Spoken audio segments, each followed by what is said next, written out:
Hello again, everybody. This is Derek, and I am coming back at you with another Wargaming in Miniature video. In today's video, we're gonna have our Wargaming Weekly this Monday. This is Eclipse Monday. The eclipse should be coming over. My understanding is it's going to hit or here around 12 o'clock, which is 1 hour from now.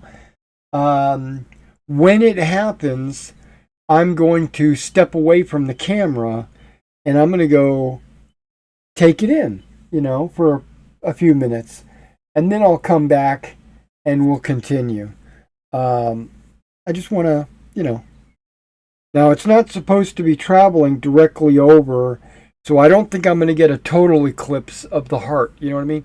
I'm going to get just a partial eclipse, but I still want to go out there and take a look at it. So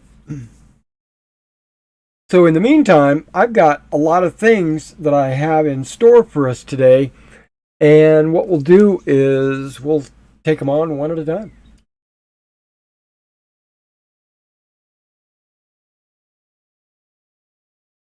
So, as you know, I've been working diligently on my O group, either terrain or troops, and I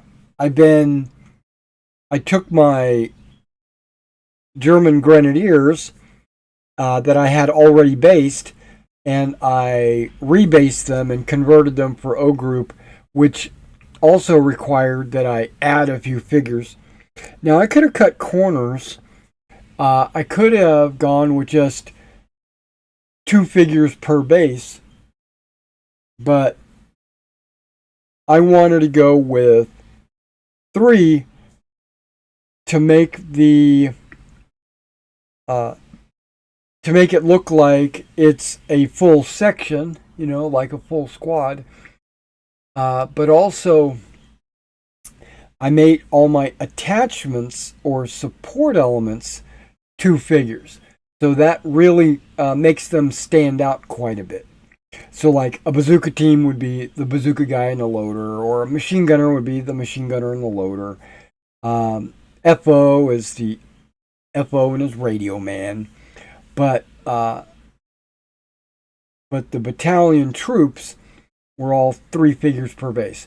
And what that caused was I needed to do a few extra figures. So that's no problem. We did a few extra figures. And now I'm getting ready to do or paint on my US paratroopers. Now, originally, I had only painted enough US paratroopers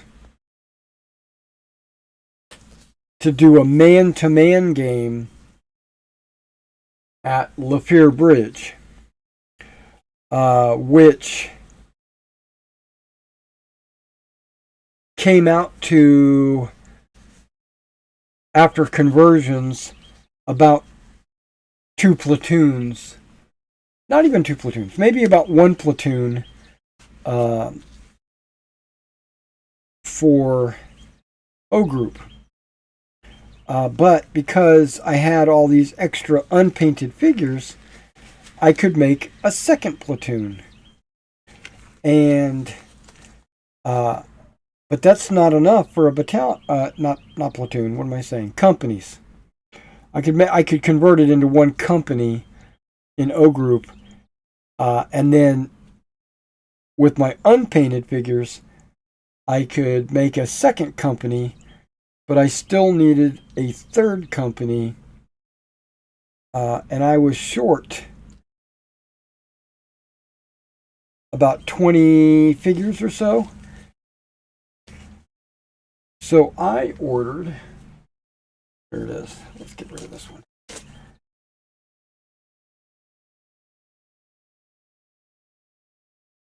So I ordered some Forged in Battle airborne infantry, which I got in a couple of days ago. and I have already done a what's in the bag video, which is uploaded and ready to go on my channel right now. I also recorded a video where I painted one of these sticks, or chalks, if you will.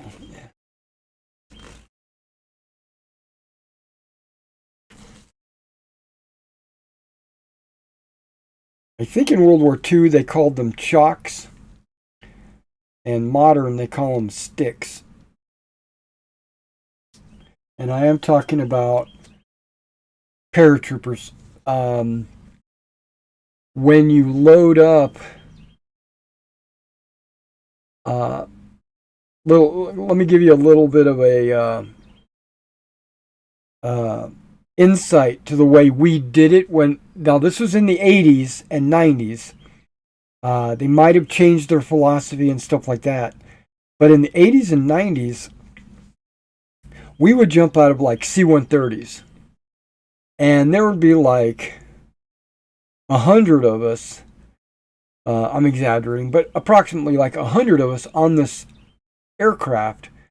And when it flew over and you jumped out, right, the first guy to the last guy was at least like 200 meters separation, maybe even more.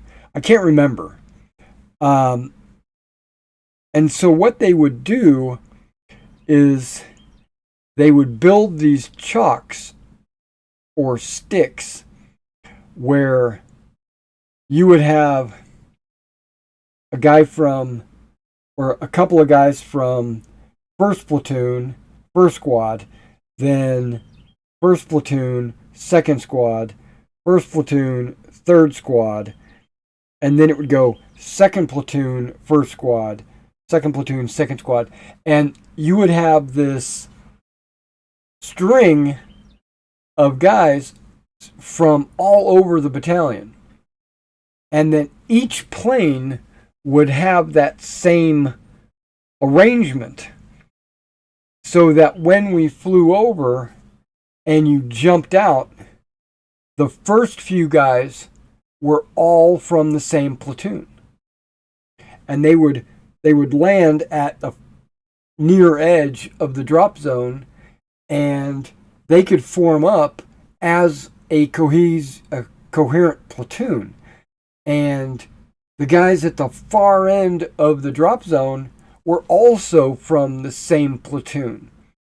So when you're on your plane and you're flying there, you might not know all these people. Well, you know a lot of them because they're in the same company as you, probably. But there's guys from at the other end of the plane that are from other companies that you don't recognize. There's support elements and officers and stuff like that intermixed in all of the throughout the stick, so that when everybody landed, you'd have your officers in the proper, well, not proper, but scattered, so that they could rally and organize their own units. Okay. Little history lesson. So don't assume that one plane. Now, in World War II, the planes were flying so slow, and they only had so few people on the plane that I don't think that was a concern. I think they scattered their officers amongst the planes, and I got a spider on my desk. Guess what? He's about to die, and he doesn't even know it. Crawling over my glasses.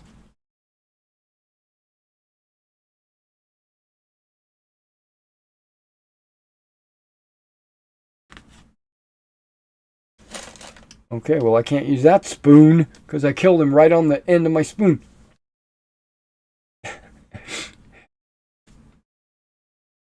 All right, so I want to start off by saying I finished some Napoleonic infantry for a commission. Dan, if you're watching this video, these are your Napoleonic infantry that I finished for you. We got 5 battalions in there for black powder. The 17th, the 28th, the 51st, the 54th, and the 55th, I do believe. So yeah, we got 5 full battalions, but that's not his full commission. I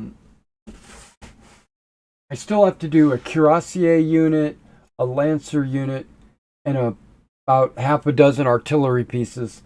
So that'll flesh out his commission. And I've already got them started on the table over there, and I'll be painting them on them later today. All right, so this stick here was my trial run of my painting scheme. Hey, go for it. How are you doing, my man?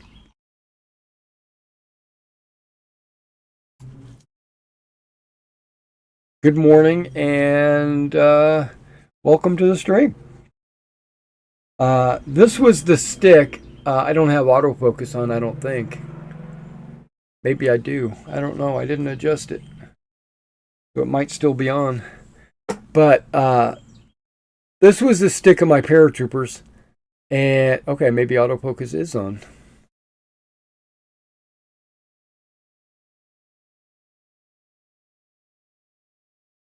Dude, focus.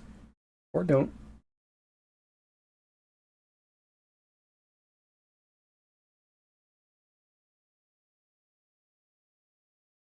But either way, I went through my colors and I wanted to verify that my color palette that I created for myself, I made this color palette knowing that I was about to embark on a painting tutorial, and this is the end result.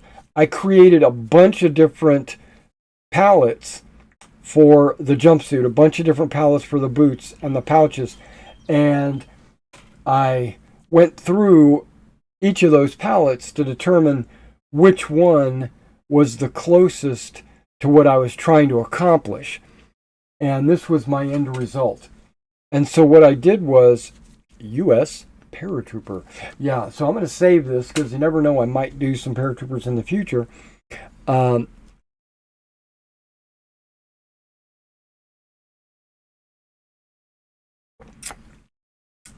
the what am I trying to say? So that was my test stick, and then I went ahead and did a video on a second stick for you guys, you know, the audience. And these are all forged in battle figures. I noticed the focus is not. I have a Brio. It's supposed to be, you know, the most gooder. Actually, maybe I need to update some software or something.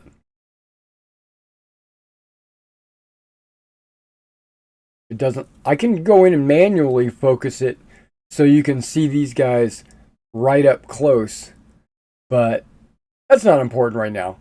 But basically, I painted these on stream, or I recorded it, I should say. And I've already edited it and rendered it and ready to go. It's a file on my computer. I just need to upload it, but I'm not going to upload it. I'm not going to upload it until after this live stream because I don't want to interfere with any bandwidth or anything, right? I try to keep my computer as clean and fresh as possible during these live streams so you get the best quality videos. Okay, so I got my Boetta order in. I got my Hobby Link order in. I got my War Bases order in. I got my Forged in Battle order in. The only order that hasn't come in yet is my Battle Scale, which is the 10 mil buildings that I want to add to my collection. But I wanted to show you some things that I got from Hobby Link before we start painting and everything. I got a box here that I put everything in just so I could carry it over to my table. Not sure how I want to do this. Okay, the first thing I got is a Plastruck sheet. It says 1/100 scale, but it also says HO scale. Weird, right? But I found that HO, even though it's 187, works really good with 15 millimeters. It's not even 20 millimeter. It's like 17, 18 millimeter, right? So it works really good with 15 millimeters. So, but this actually says 1/100 scale. So this is rough brick. I got this in case I wanted to make walls, brick walls. I could cut it down and glue it onto some cork or something, cardstock or something to make brick walls. But I was thinking about this morning. I could easily repaint this because I'm going to repaint it anyway. Even though it comes this color, I always repaint, you know. I can make these into cobblestones. I just lay them on the ground and dry brush it. I'm gonna have some cobblestones. Now these cobblestones, I'm not gonna make roads out of these. First of all, there's not enough. There's only 2 sheets in this bag.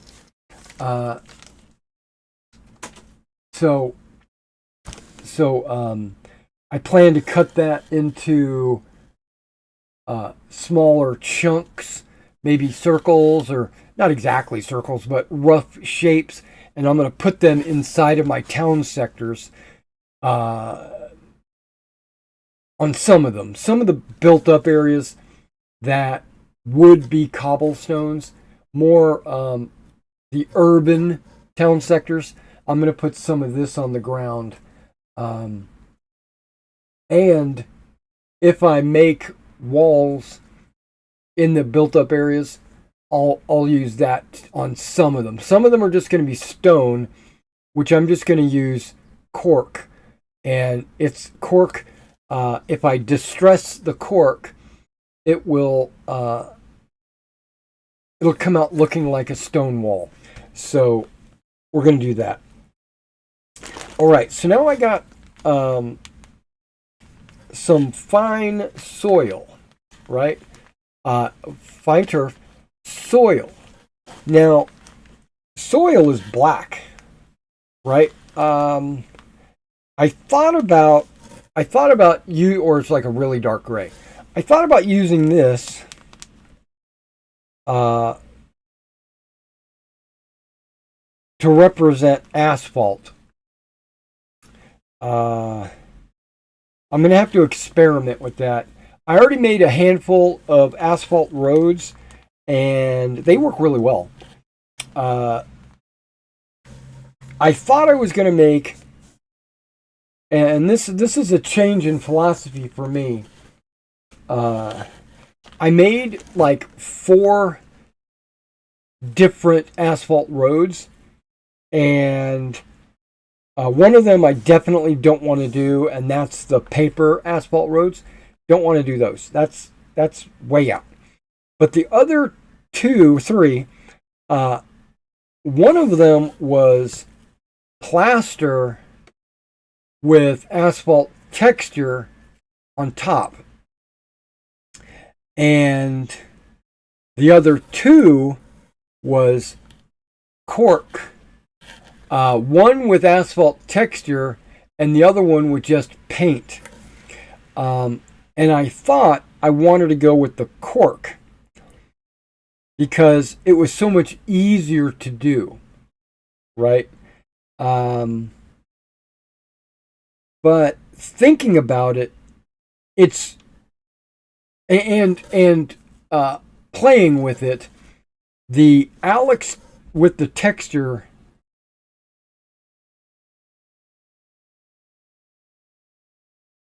I hear my neighbor talking to somebody, but Alex with the texture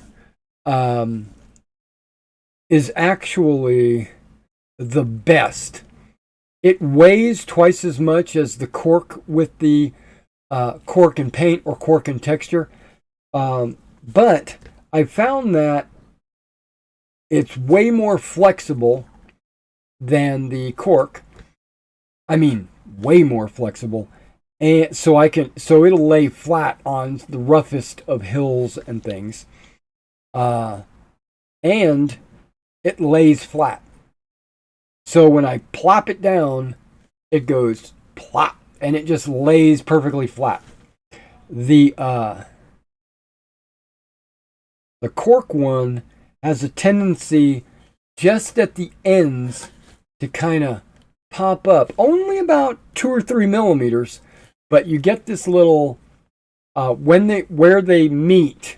Because remember, I'm making a bunch of smaller ones so that I can shape the table. Right at the end, they kind of do when they peak like this, and I'm disappointed with that. But the Alex textured one, you plop it down, it lays perfectly flat. So now, is that going to be a lot of extra effort? Yes. I thought about it. I was like, do I really want to do this? Can I just survive with the peaked roads? I was like, no. I want to, like I said earlier, I'm a perfectionist. So I want to make sure my roads lay flat. Look. So it's going to take twice as long to make those roads, but they're going to be twice as good. So don't cut corners. Don't try to go cheap, because it is going cheap. The cork is like way cheaper than a tube of Alex. And a tube of Alex only does about 10 roads, 8 roads, 10 roads. I don't know. I haven't counted. But I'm going to get a brand new tube of Alex and just make roads and intersections and curves non-stop, right? And see how long that tube lasts, and I'll let you know. Okay, so that's that. So I was thinking about using soil for pavement, but not like on roads that I lay down. I was going to use this inside town sectors, but I don't know. I could scatter this on figure bases or whatever, just to give it a variety of color. Okay. And then I ordered underbrush. Okay. Underbrush is a clump foliage, but they're super small. I don't know if it gives me a millimeter size of these. Let me change my glasses so I can see fine print. Okay, there we go. Blah, blah, blah, yada, yada, yada, blah, blah, blah. Instructions, how to glue it down, press underbrush firmly. Okay, you can make trees with it as well. Press it into glue.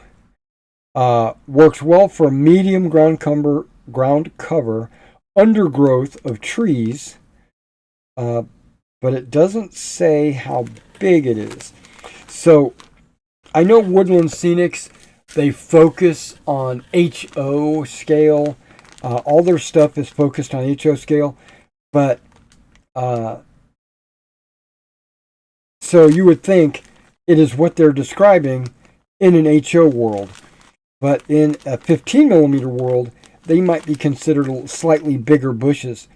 So what I use underbrush for, long story short, I put a few of these on figure bases just to give some bush on 15 millimeter. I don't do it on 28 millimeters. But on 15 millimeters, I'll put a few of these underbrushes. And this is forest green, which seems to be very dark. And then I've got light green, which appears to be lighter. And then dark green, which is actually a middle ground. You know, you would think, I thought, by buying it, dark green was going to be darker than forest green. But no. This kind of looks like an olive drab, which I love this color. I love the dark green, which is the forest green. And the dark green is just, I don't know, it's just a variety of colors. So I can use different colors in different places. Okay, once I get everything out of this box, I can start putting everything back in the box. Okay.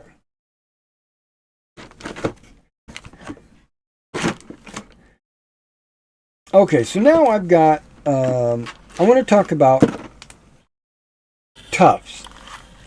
This is a pack of 5mm Vallejo tufts, autumn colors. I got a couple of them, or 0.2 inches. But either way, these I would normally put on figure bases because they're so small. I wouldn't put them on terrain or anything like that. I might, you know, in town sectors or specific areas I might put them, but I got them for figure basing, right? And they have a really good color to them.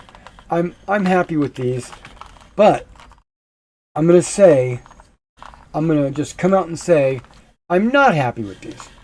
And I'll tell you why. This costs about $10 a piece, right? So this is like $20. I think it might be $7 or $8, but still. And then there's this other brand called Pecco, right? And the Pecco has, they call them 4mm. Remember, that was 5mm. This is 4mm, but they're way bigger round, right? So what I could do is I could actually take my X-Acto knife and I could split these. I could split these into 4s, really, and be about the same size as those Vallejos. Or I could split them just in half or something like that. These would work really good on large scale models like 28mm cavalry or something like that. And this pack comes with 100 of them. This pack, I think, comes with like 30. I don't think it says. Oh, 35. It says it comes with 35. So those two packs, which is about $20, you get 70. Where this one pack, the same price approximately, and you get 100, double size. So I think I'm thinking in my head, I'm getting about 200 of these. So 3 times as many for the same price, approximately. Plus, these are made in beer in Devon, England. And it's Pecco by WWS.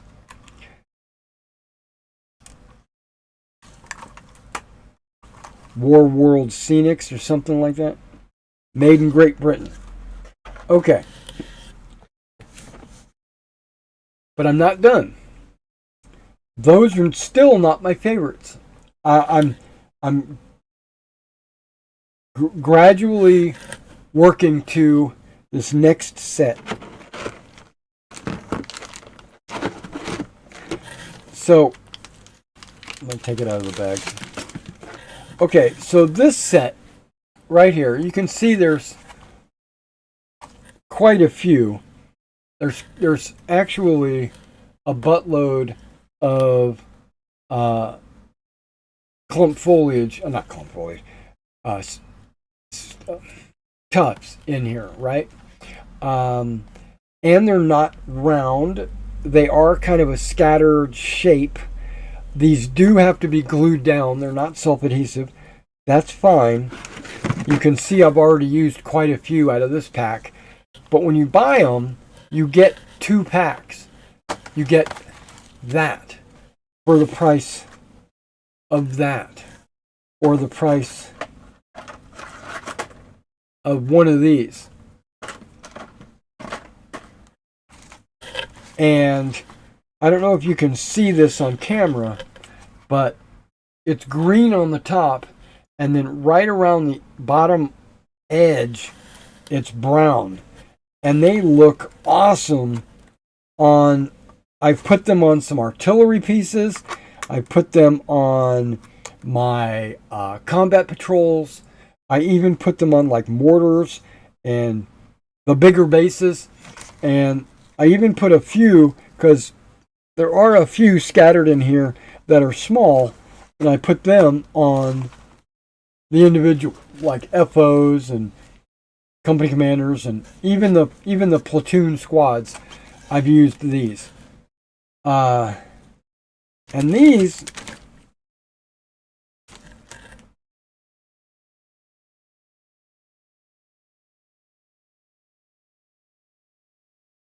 there's 190 pieces. And this is set 8. They make like, well, obviously 8 sets, but a couple of them I don't like. I've looked at them and I'm like, they're I could use them in certain situations, but not for what I'm trying to do right now. These can go on town sectors. I could make rough hedges out of these. I wouldn't do that. I'd use clump foliage, but I could make all different kinds of things out of these. And I fell in love with these so much that I went back and I ordered set, I don't even know what set this is. I think it was set 6. I went with that. And you can see that there's a color difference. This doesn't look like it has that dark brown edging around the bottom, but that's perfectly fine.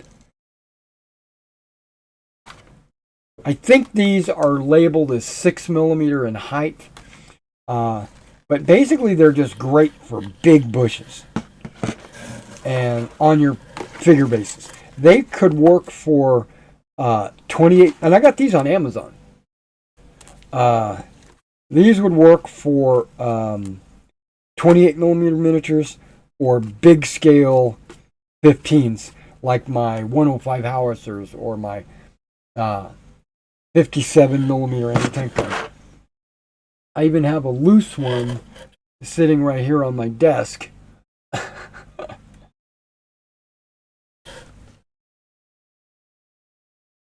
All right, still not done. Let me get some of this out.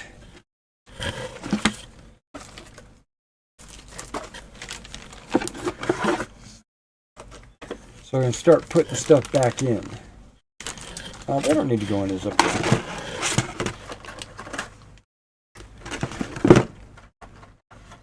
Basically just to clean my desk.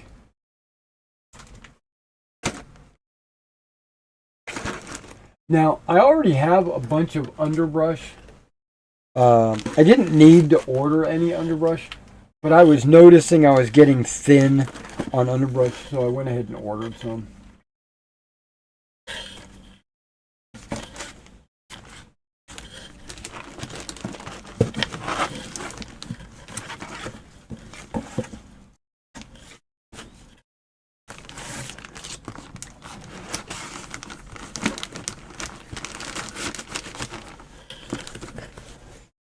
Alright, so I ordered this on a whim.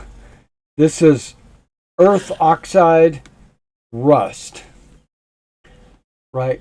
It's a pigment powder. Can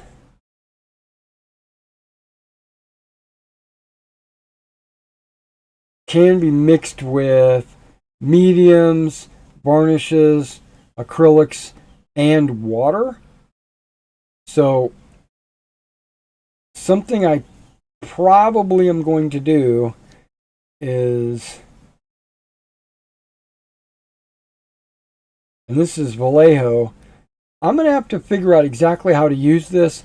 I'm assuming it's used exactly like the Tamiya ones, but it might not.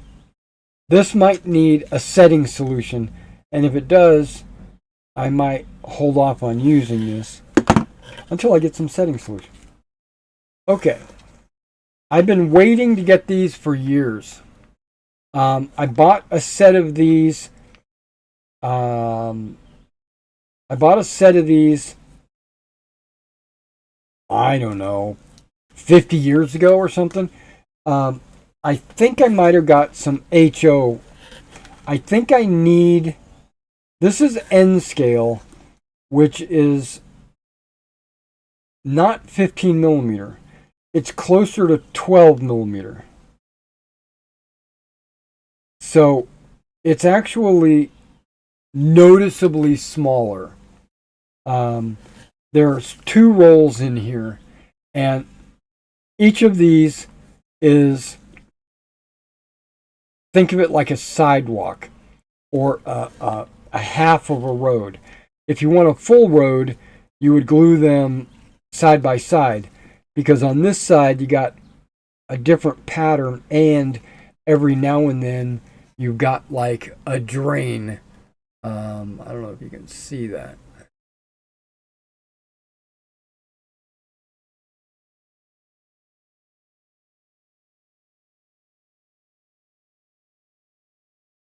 Yeah, these are textured. They are a meter long, but together they're only 30 millimeters, which is, if you think about it, the width of my roads. If I put, my roads are 40 millimeters or 2 inches. They're 2 inches, and then I put like a 30 millimeter road down the center, and I put grass along the sides. And that's why I was thinking these would be good for making some flexible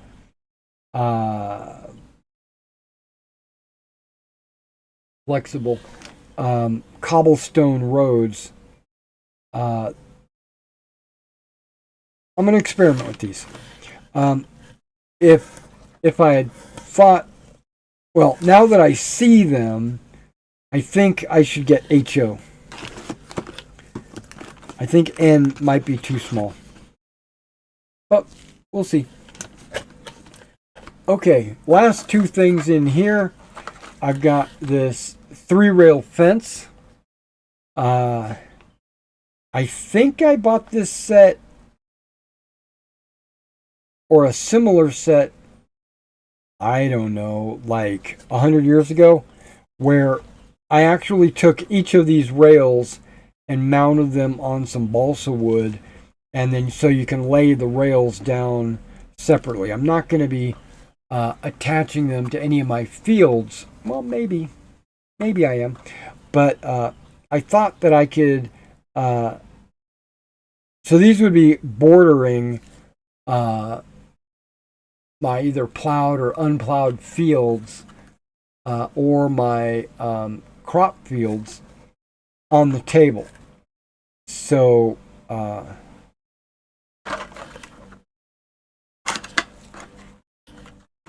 every sprue in here is exactly the same. And these look almost exactly like the ones that I got before. I don't remember the ones.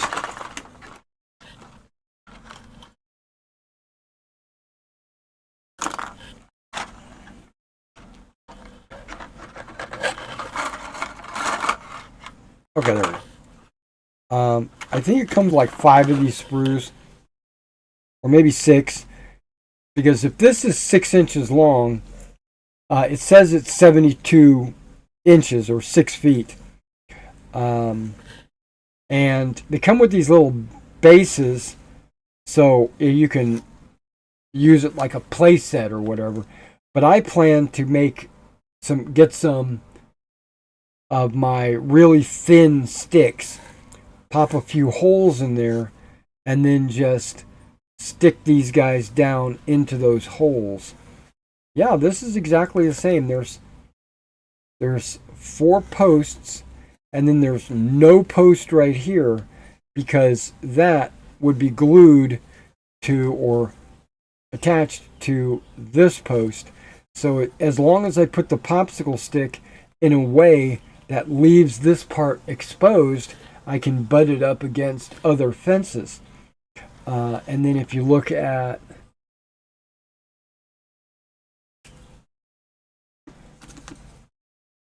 like 15 millimeter figures,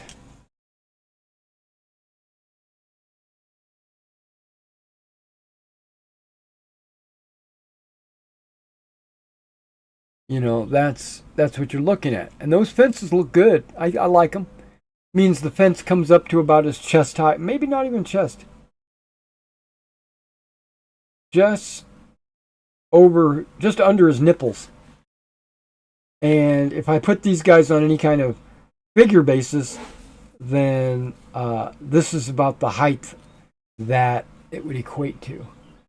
So I think that's a good height.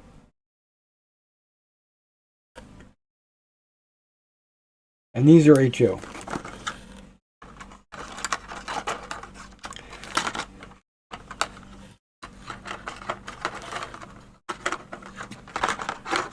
As long as there's not a door involved, then HO works good.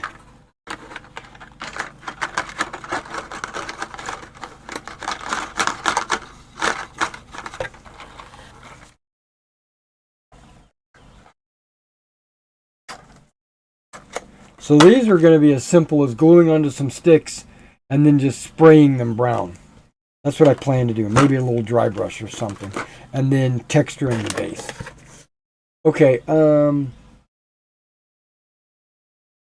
where's it at? Here it is. I got excited about this. It says HO scale.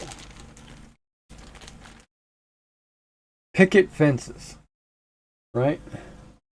Again,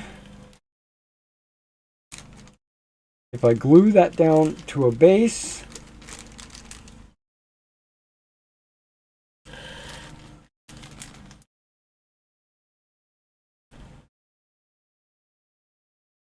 that's perfect. I think that works perfect. Great scale. A great, great for 15 millimeters. Now, I might use these on like a farmstead around the edge, but I'm not sure. The length of these are like 6.5 inches. So I got to the point where I was thinking I might have to break off or cut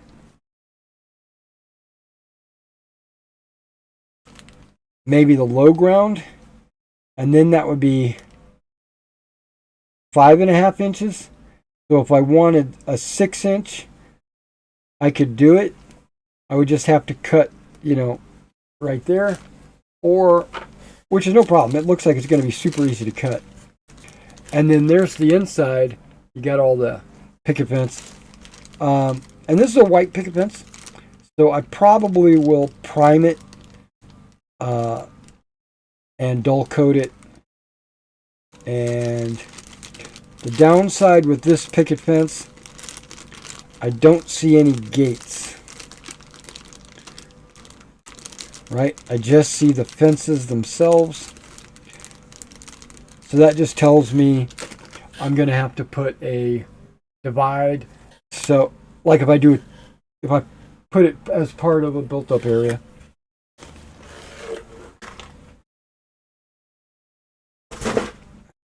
Okay, so far so good.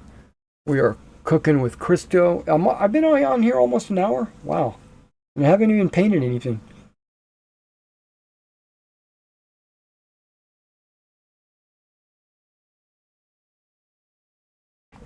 I mixed me up some Tang. Okay, so here's the Boetta order. I was thinking I would do like a what's in the box kind of deal with these guys. I'm not sure, but these are about the size, if not exactly the size, of a large artillery base. I did that on purpose. There's a variety of different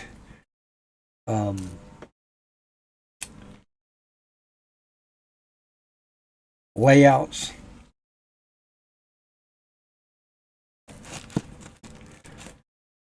Some of these are now this one, and I think this one I have duplicates of, and so I might be adding those to my store because I don't need to have two of the same. Okay, so this is removable top for a sandbag bunker, right? It's got the wood filler, and you can put a medium-sized Flames War base inside there. Not that I would, because as I got all these to make my battalion headquarters, but this guy I'm not sure, because I don't know. I'm gonna have to evaluate what I'm gonna do with that guy.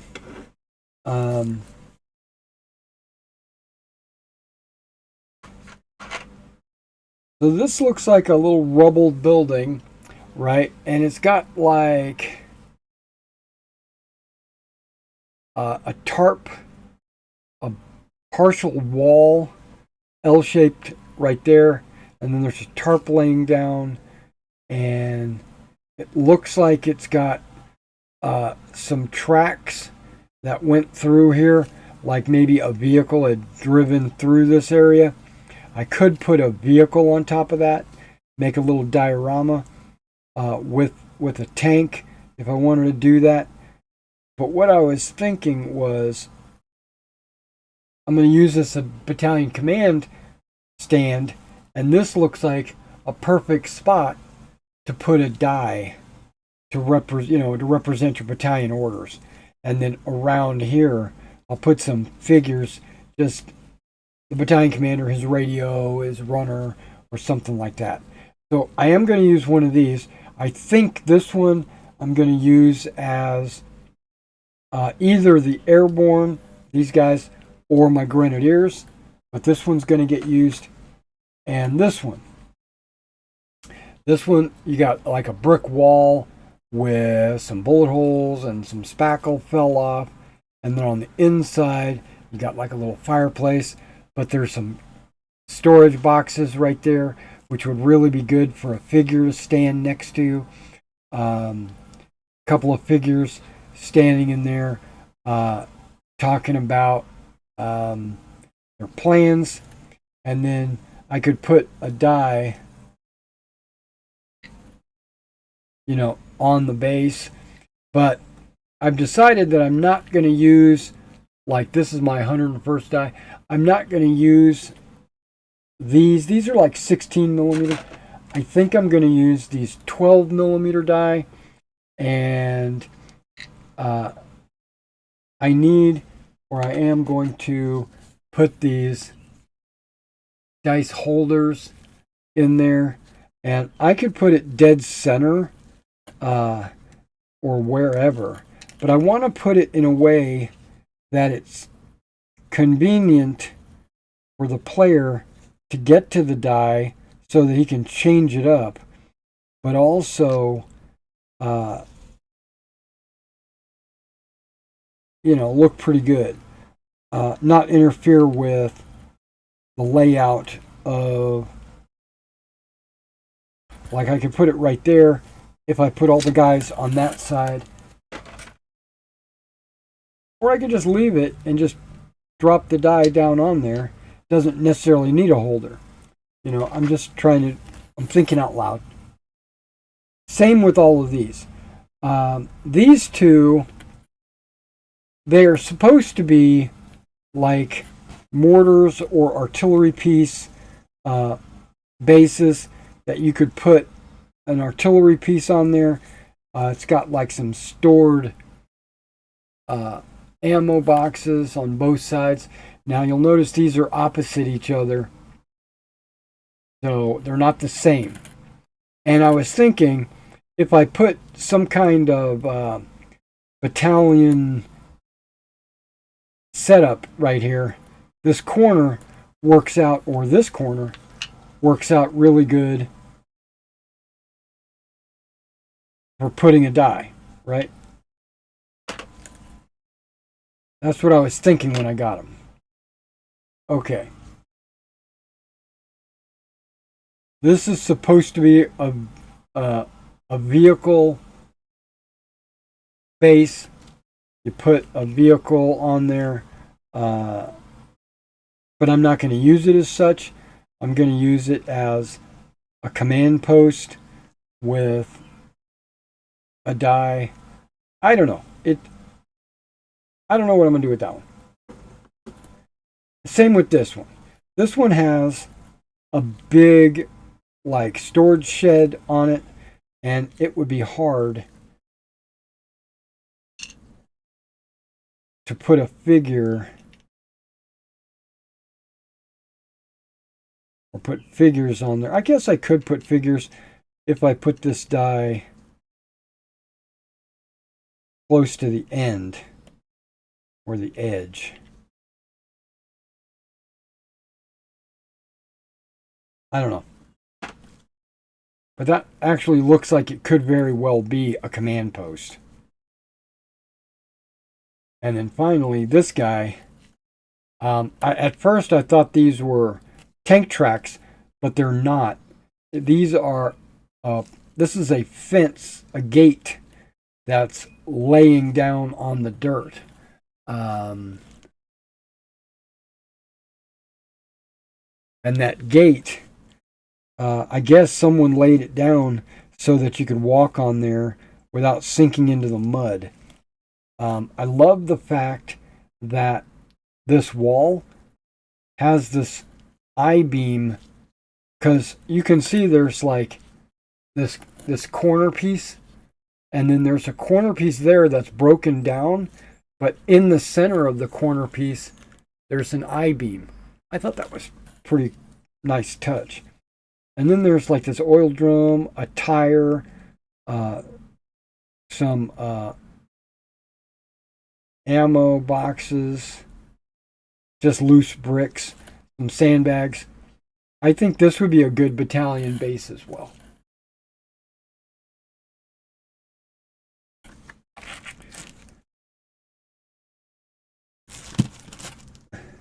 Yeah, that's really all I got these for, were battalion headquarters. Nothing super special. Okay, I don't think I showed this one. This one is crowded, right? This base has way too much going on. It has enough room for a die to fit on it. I could put a couple of guys on there. I could put like 3 guys on there. Okay. Yeah, this is possible. A lot of oil drums.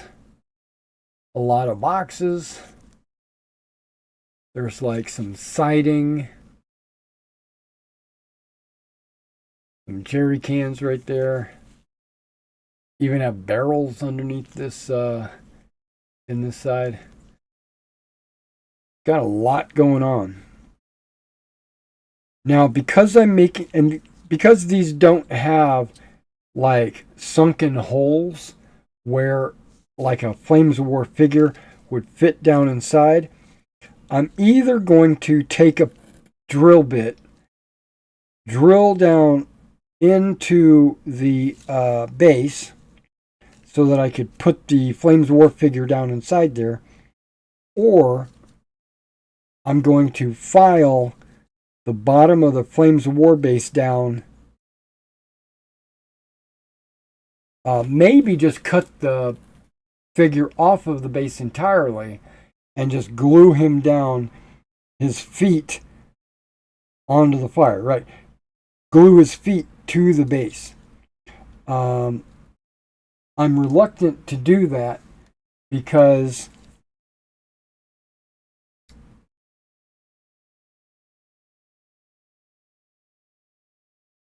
a little bit of the mold came off. I'm reluctant to do that because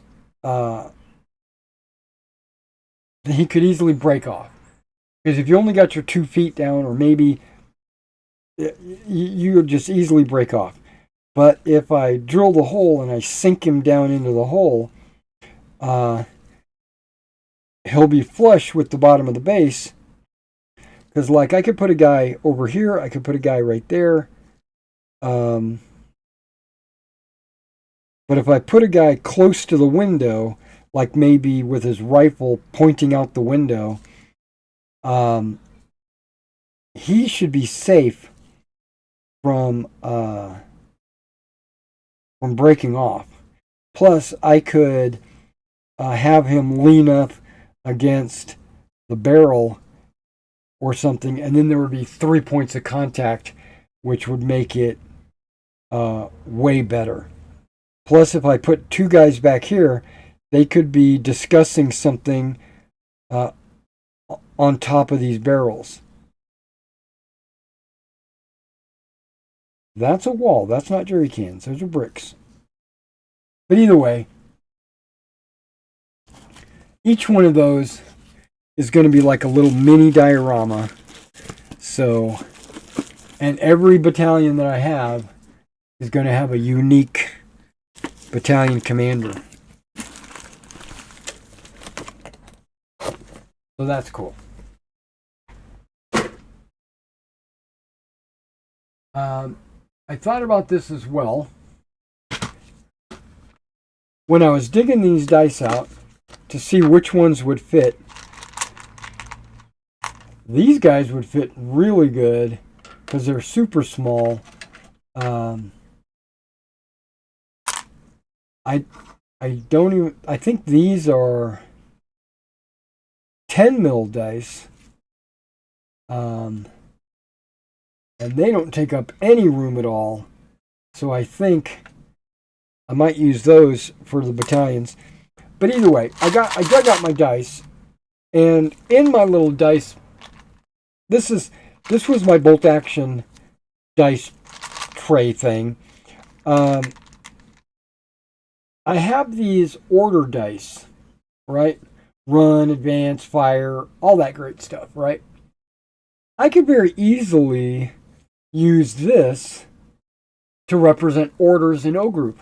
I could just, it doesn't matter what they say because that's a bolt action kind of thing. But like if I place an order on a platoon, I could just drop one of these dice down, right? I've got a ton of these. I've got British Paras. I got tan. I got like Normandy.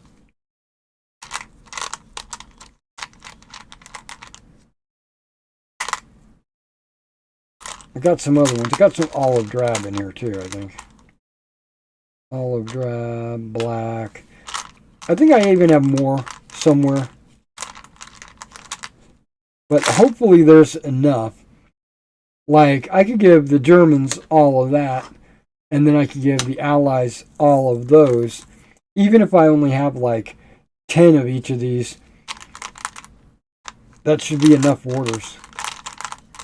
And then, yeah, so I won't need order tokens. I'll just use order dice to represent my orders. The only tokens I need are for shock and depressed, maybe hesitant.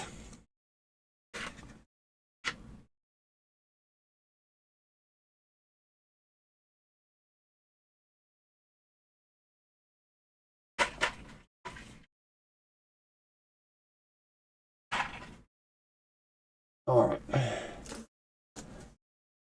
Get started. I don't see it getting dark outside. It's 12. I don't see a partial eclipse.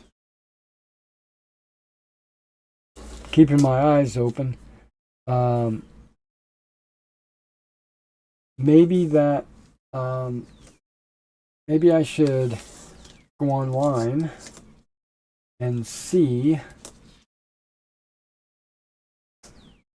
when it's supposed to be here.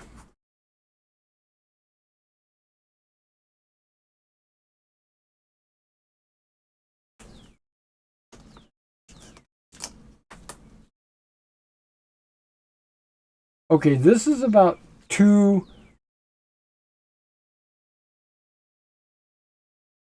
it's about an extra, maybe 2 extra platoons, almost a full company of extra figures. I plan to paint them all, and then when I go to organize my battalions or my companies and platoons, I'm going to pick and choose which of the ones I finished and which ones I like best. You know what I mean?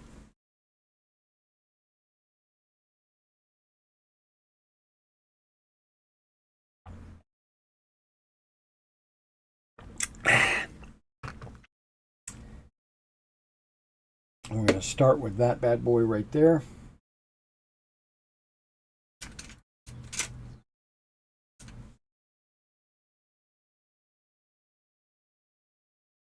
Okay, this brush.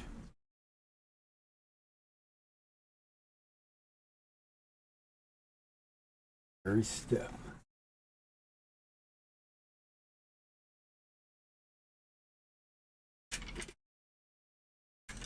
What about you?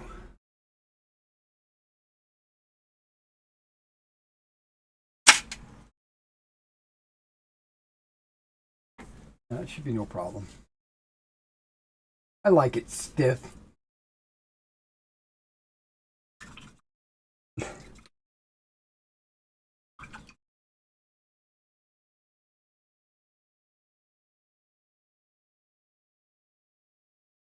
Okay, so now I've got a lot of different manufacturers on the table right here. Forged in Battle, Battlefront, plastic, and their soft plastic, and Plastic Soldier Company, Old Glory. Did I say Forged in Battle? Yeah. Got a lot of figures on the table. A lot of different figures.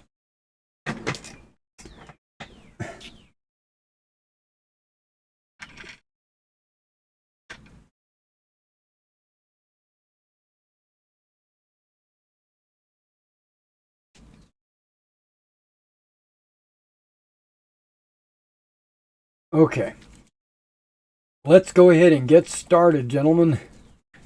Start your engines. Okay, no, before I do that, I wanted to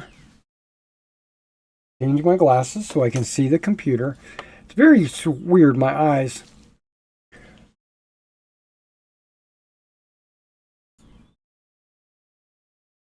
I pulled up Google.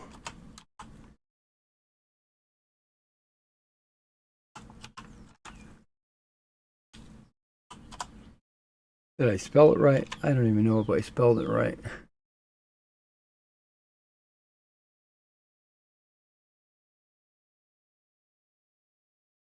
Okay.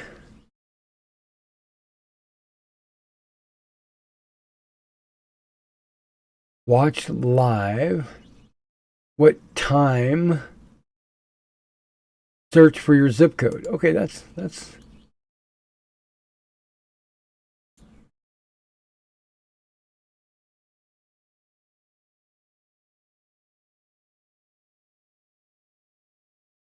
okay. It says when is it near me? Well, how do you know where I am?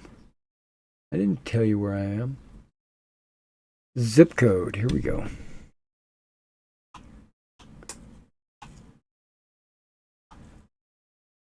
Or select a city.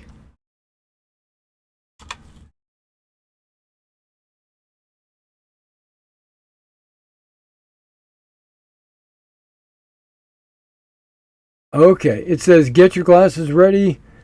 We'll see a partial eclipse for 2 hours and 35 minutes.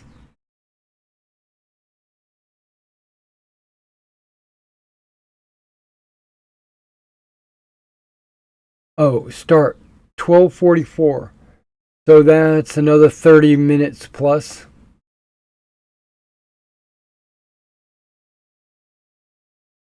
Well, it goes really close. Where's my mouse? It goes really close to where I'm at. Can I zoom in? Oh, here's the button.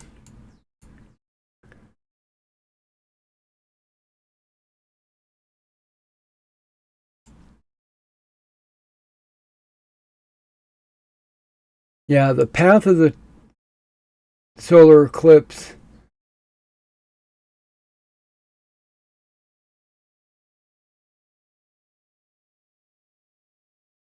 just skirts the Mississippi River where I'm at. I don't know how many miles that is.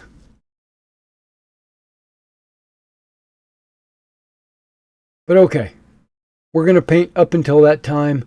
Then I'm going to take a short break to go outside and take a look at it.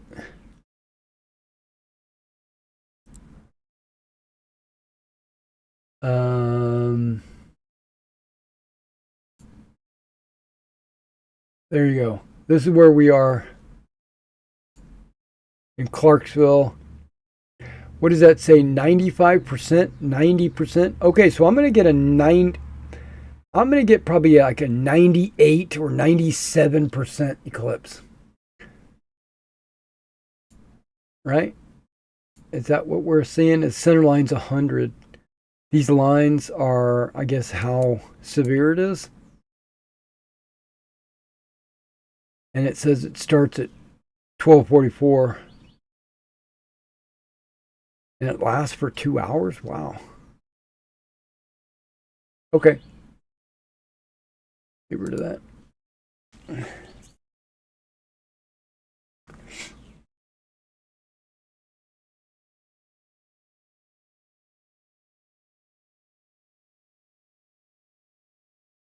Okay, this might be oh yeah. Before we get started, I wanted to make sure I did something. Oh goodness. Okay, got my pen out. Is this the one that works? Yep, okay. I'm going to go over each of these sticks, letting me know what the figures are. Mainly just so that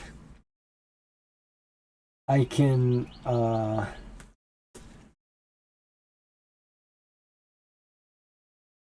MG. Okay. And assistant gunner, of course. And I'm going to put AG.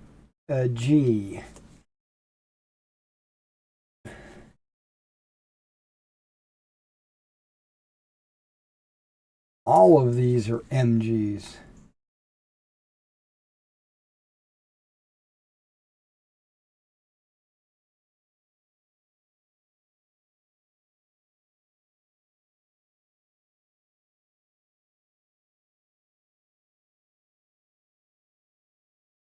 And these guys are the support MGs. Well, we got a bazooka and medium machine guns.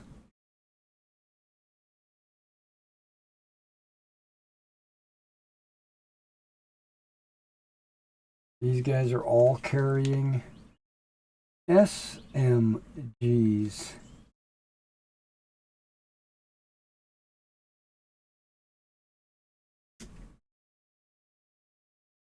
.81 millimeter.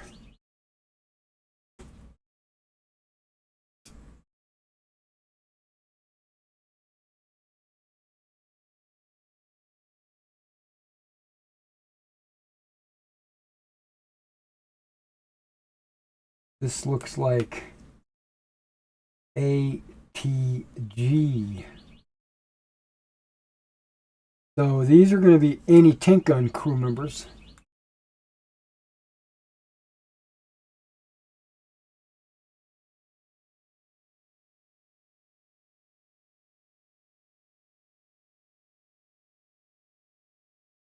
These look like they're going to be 60 millimeters.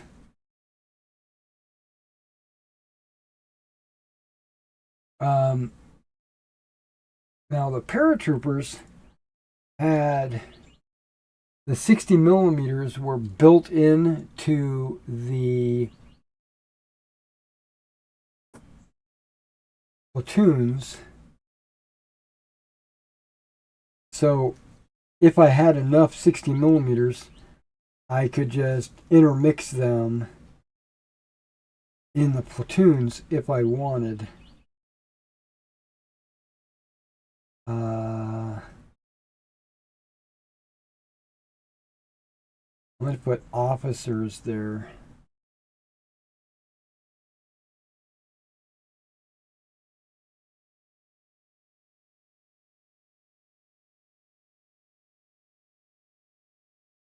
And these are all BARs. Yep.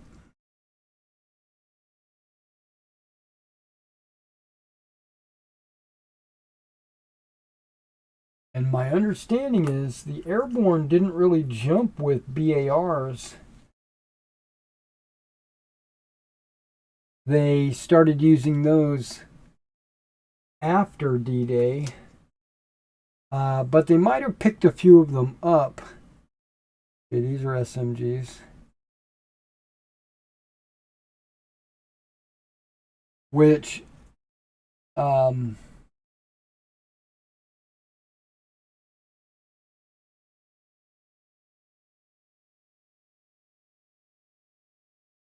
because they jumped with air-cooled machine guns. Okay, these are all riflemen.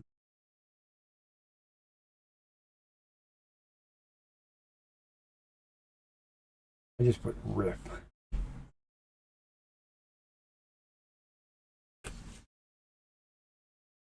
I guess I could just put an R.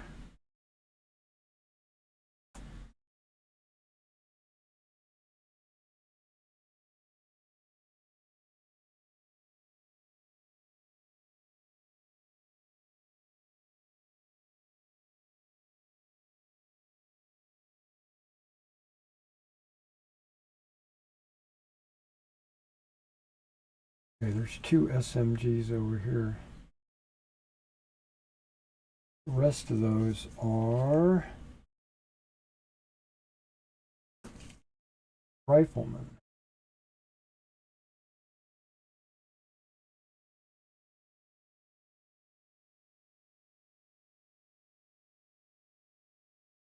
Okay, there's a radio. Oh, I should just call them RTO. Radio telephone operator.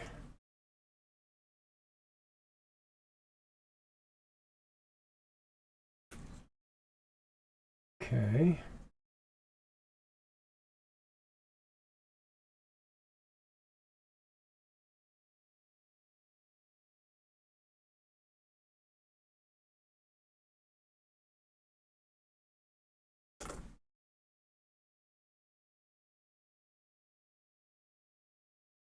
Bazooka. And these guys are just kneeling riflemen. Okay. They're not shooting or anything.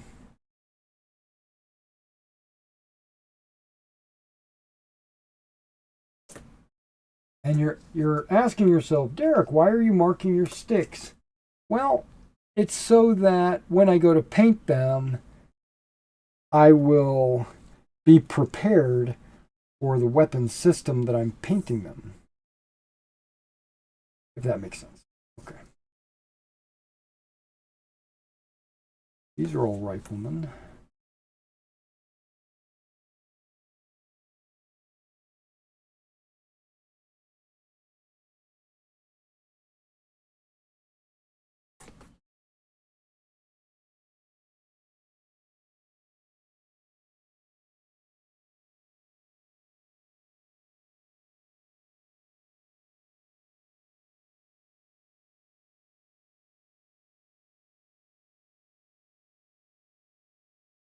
So looking at these Flames of War figure, and then looking at these Plastic Soldier Company figures, I can see there's about a 3 or 4 inch height difference between those men. Okay, this looks like a Forged in Battle.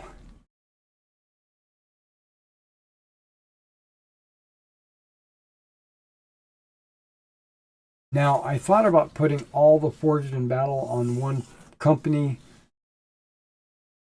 Okay, these guys are all officers. And these two are runners or riflemen.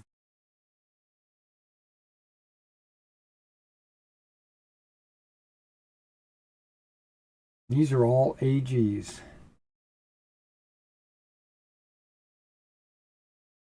These are carrying ammo pouches. Or ammo, what's the word I'm looking for? Ammo can.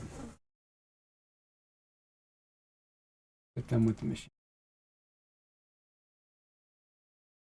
More SMGs.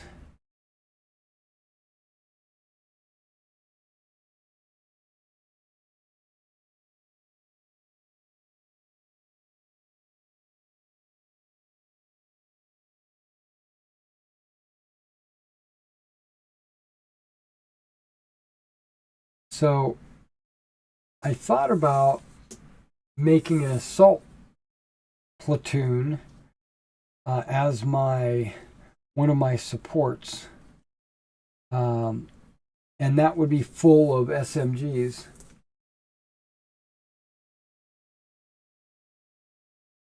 Or I could also make it a sapper platoon, and then I would have to get out my flamethrowers and my mine detectors and stuff like that, which I have a bag of, but I don't think I want to do that. I think I'm just going to make them reinforced platoons, just an additional platoon. And take all these SMGs and intermix them.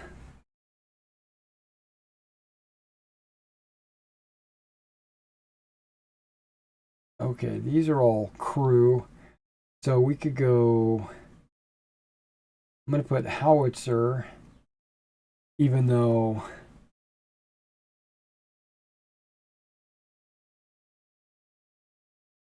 the anti-tank gun and the howitzer crew are all the same.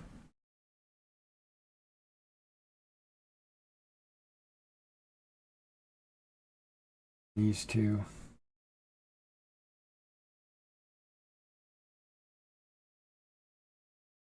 So I've got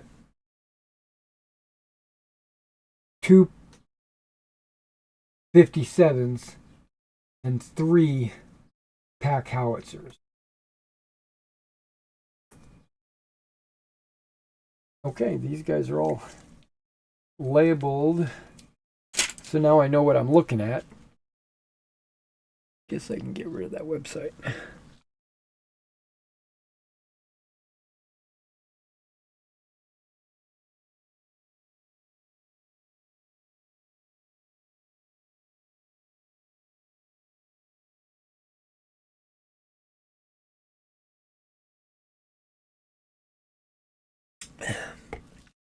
I don't know if you know this, but Gatorade makes a protein bar. I discovered this about a month ago. I didn't know Gatorade made protein bars, but they're high in calories. I mean, high. This one has 350, I think. 350 calories. But it's got 20 grams of protein.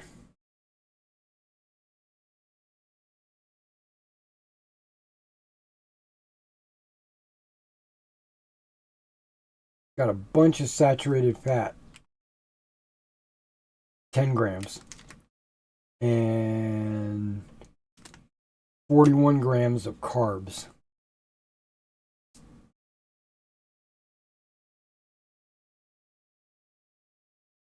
But it's got calcium, vitamin D, iron, potassium. It also has sodium, but that's okay. I don't mind a little salt, especially if I'm working out.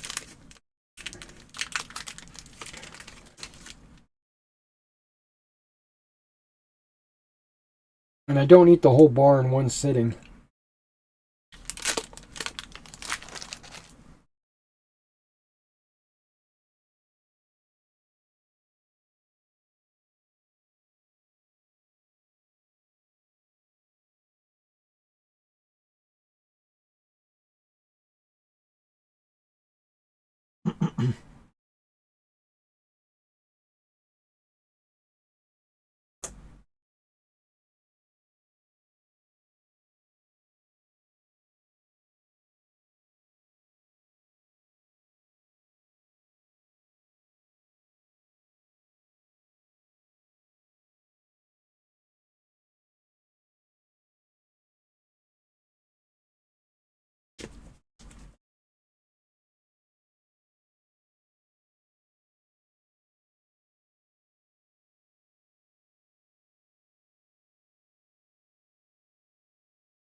This would have been a perfect opportunity for an airbrush. I could have just primed them with the right color.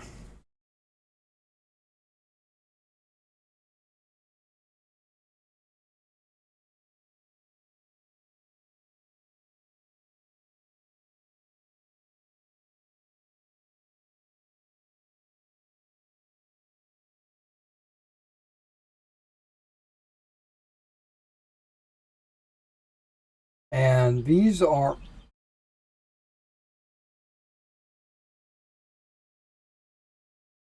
or I should say, this step is the easiest. I'm just slapping it on. I have no concern about where I'm putting it. I don't care if I get it on the boots or if I get it on the helmet. I'm not trying to get it on the boots or the helmet. But if I do, I'm not going to cry about it.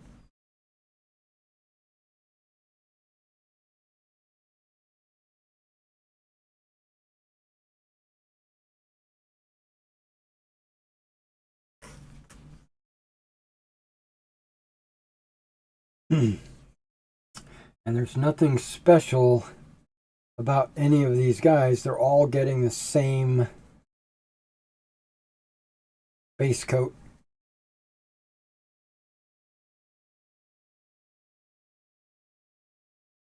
Now, I had originally painted my paratroopers. I think I painted them like a green-brown, which is kind of like a brown khaki.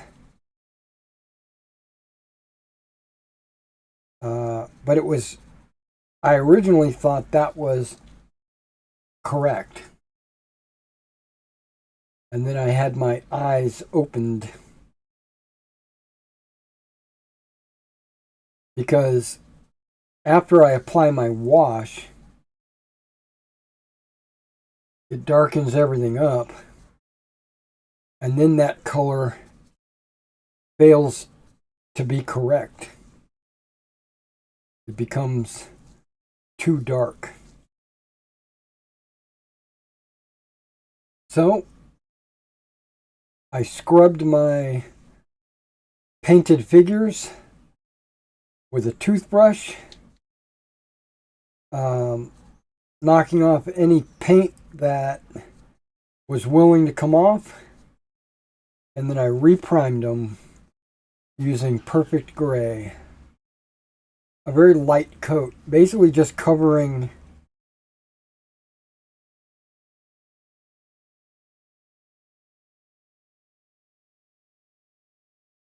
the old paint job.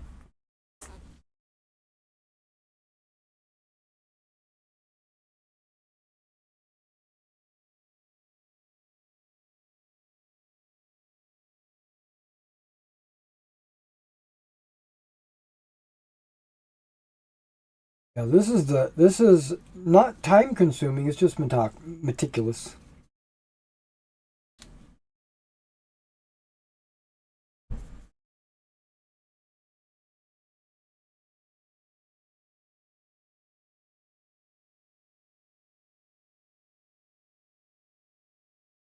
It sounds like the mail is running right now.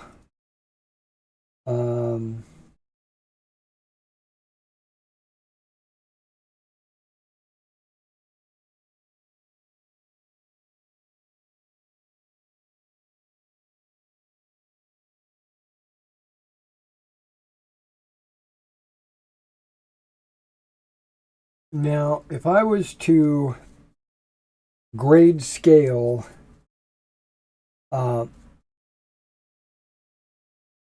my manufacturers,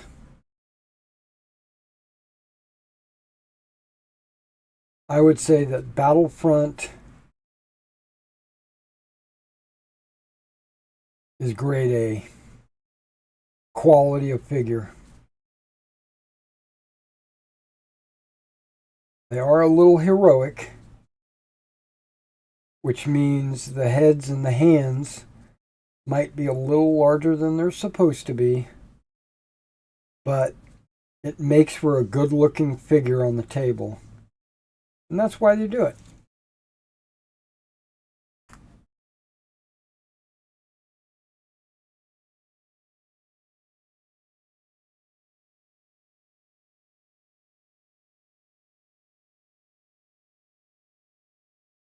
But what else about those figures that I like?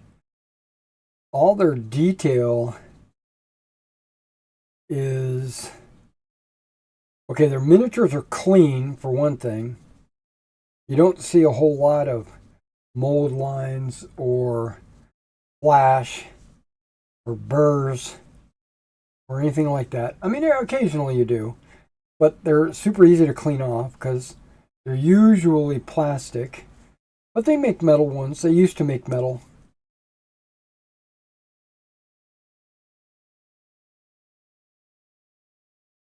And even those were really good. But I think their plastic models are top notch. But not only are they clean, but they have a large variety of poses and equipment.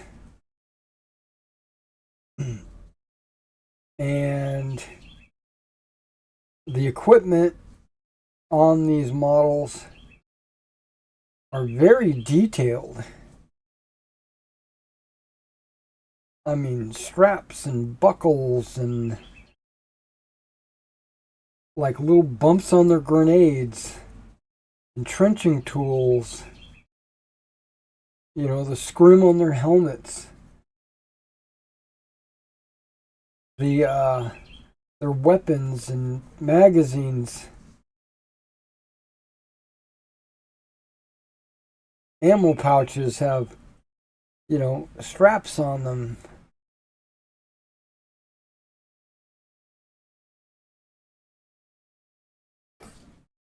But then you go to Plastic Soldier Company. They're if Warlord, not Warlord, if Battlefront is an A plus, I would give Plastic Soldier a B, a solid B, because they too have a lot of detail, very little flash, good quality poses, but the reason why they don't get an A is because their size.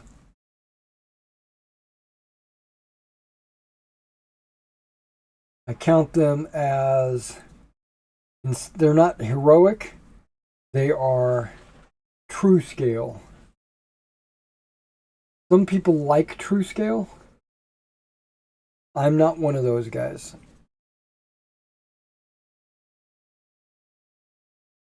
I want my figures to pop. I want them to stand out on the table. I want their heads to be just a little bit large. I want their hands to be just a little bit large. I want them to have a little bulk to them.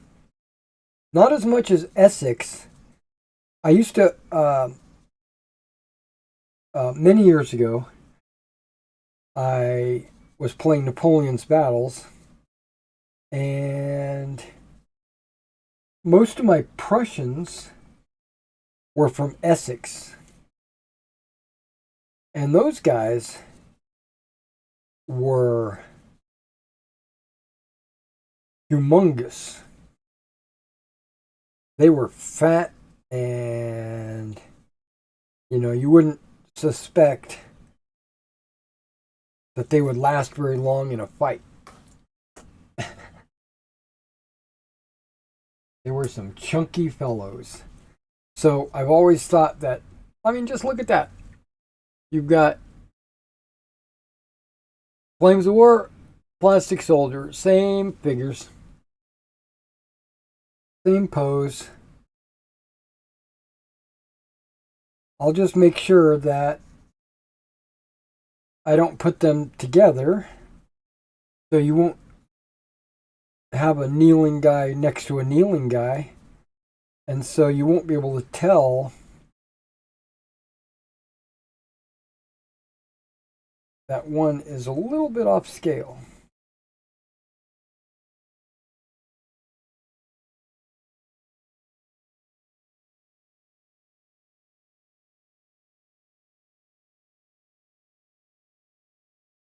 So yeah, that's why they get a B.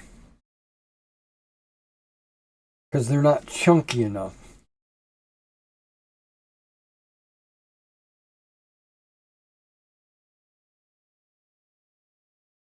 Now that can't be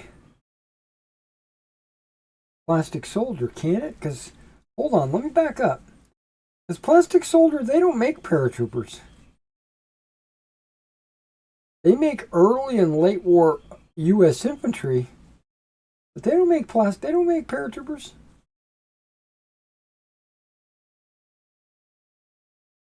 So where did that guy come from? Maybe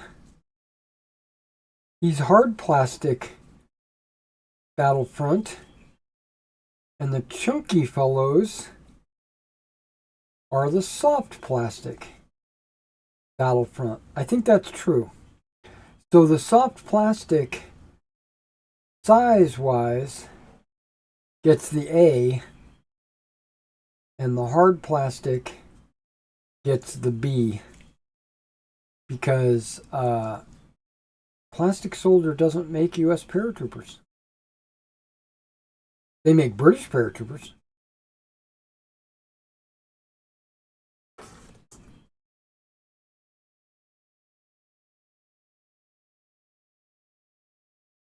Okay, now working my way down my list.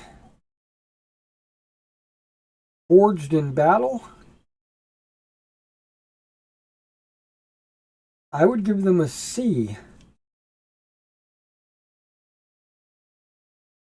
They're metal. They're about the same size as my Flames of War guys. So scale-wise, they're pretty good. Pretty good. Price-wise, I would give them an A.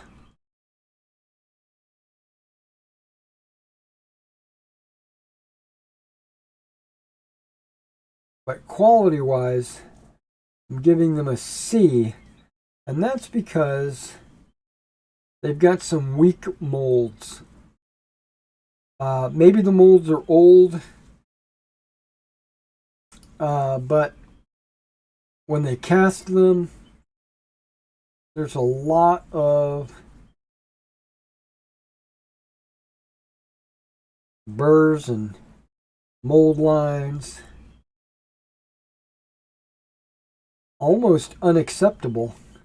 I mean, I give them a C because of the cost, not because of the quality. You can get a whole platoon of 40 figures for about $18, or maybe about $20, $19. I think it was $19.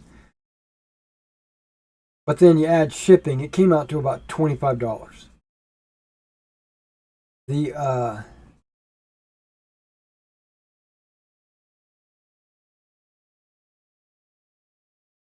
so if you need, and that platoon in O group equates to about a company.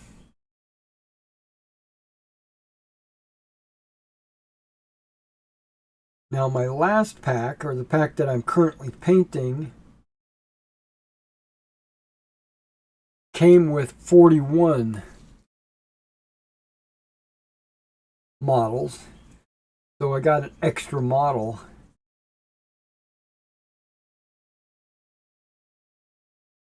So that made the price even better. But I'm effectively paying about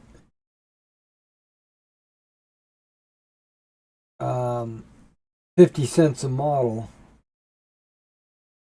approximately. And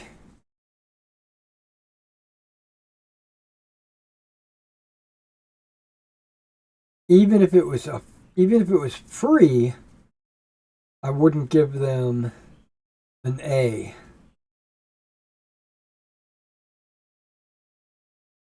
Because the molds are sad, falling apart. They need to redo their molds.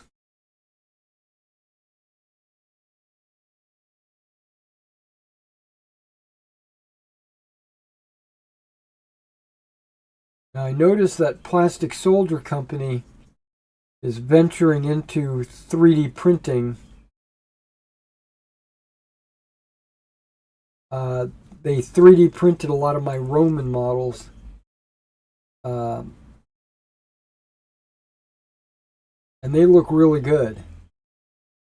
But I notice now that they're 3D printing tanks.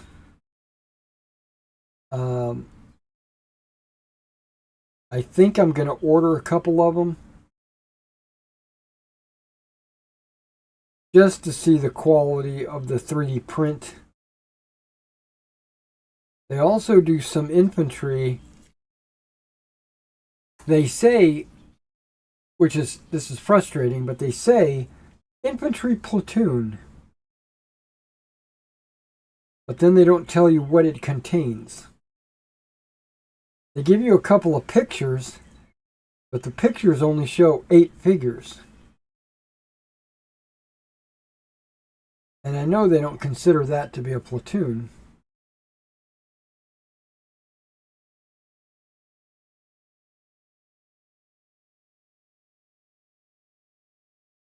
I'm going to assume it's somewhere between 30 and 40 figures.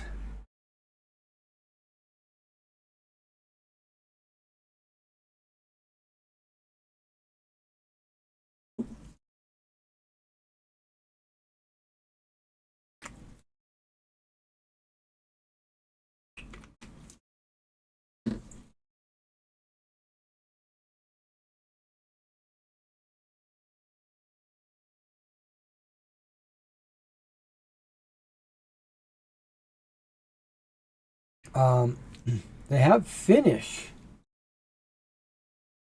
They got Finnish in before they got Americans or British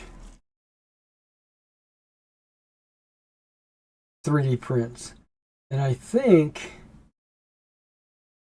from a business standpoint,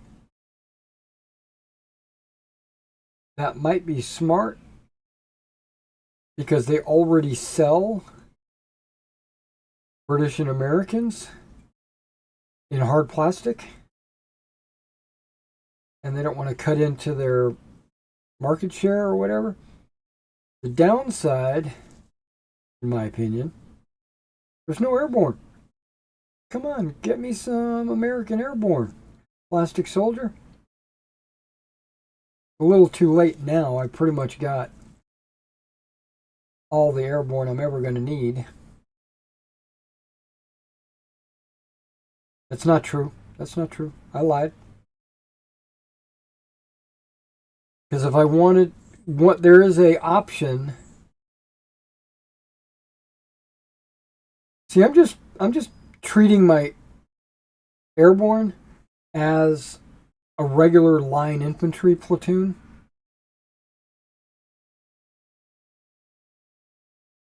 Or company, battalion, whatever. So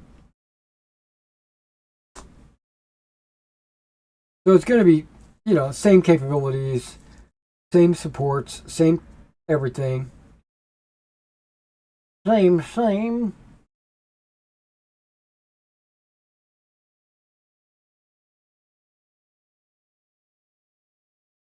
But I think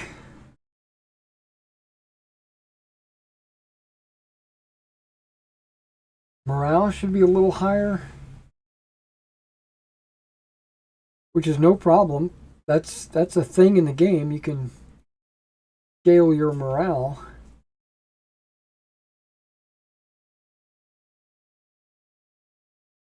And firepower maybe should be a little different.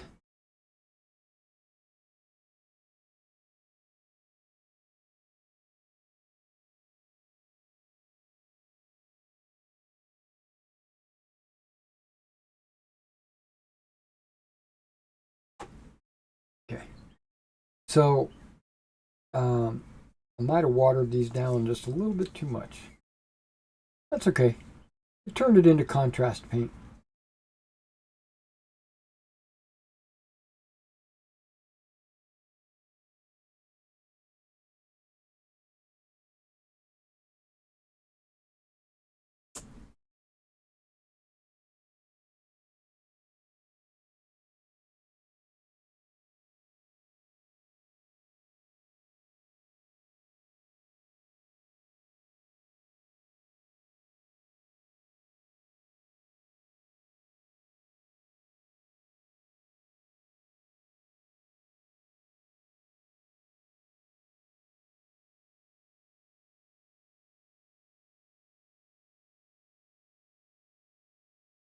But what I was getting at was the line battalions have a support option to add a fourth company.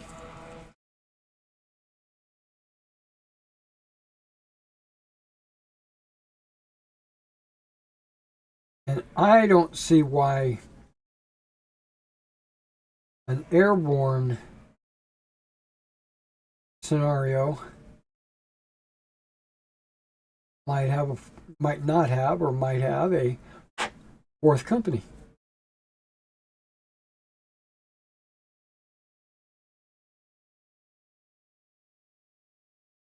So I was thinking, with the figures that I've got here, I could do a 2-platoon company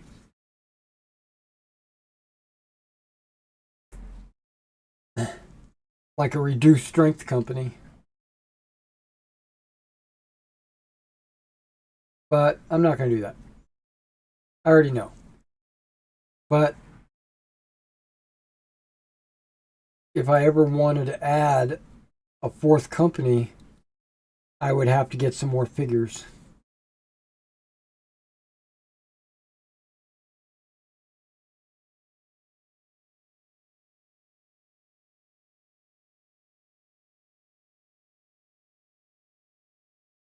Okay.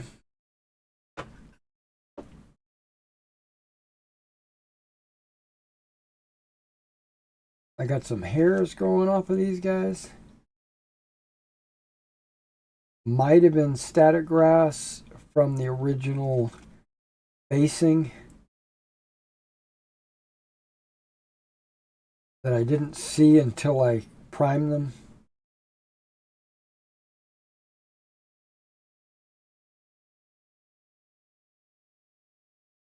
Yeah, it looks good.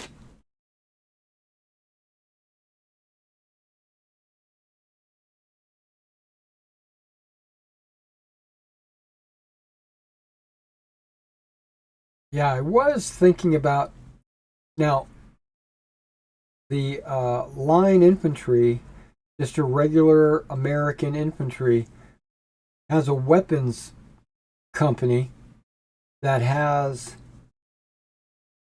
3 water-cooled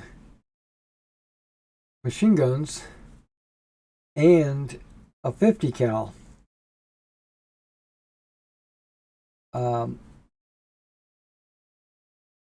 These airborne troops are not going to have that. They're going to have these air-cooled machine guns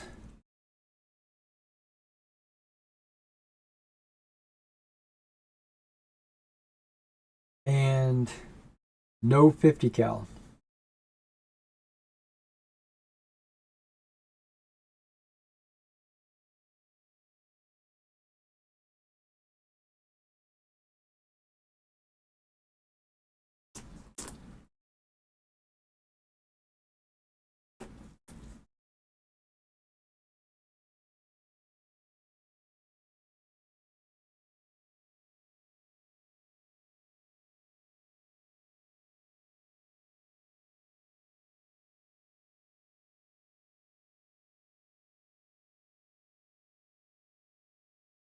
Because I think the machine guns in the line is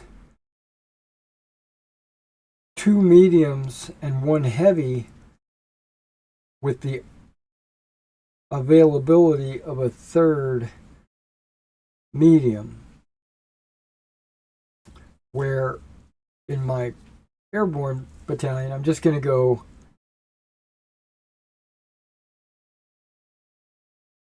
three mediums and no 50s.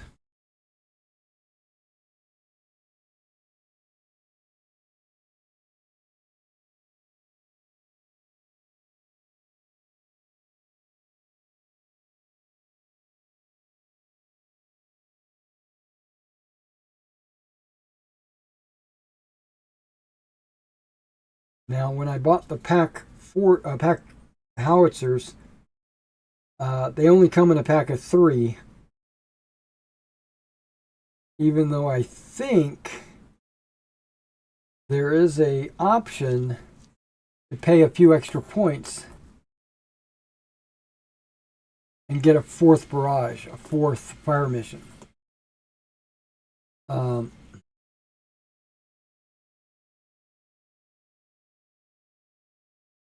And if I decide to do that,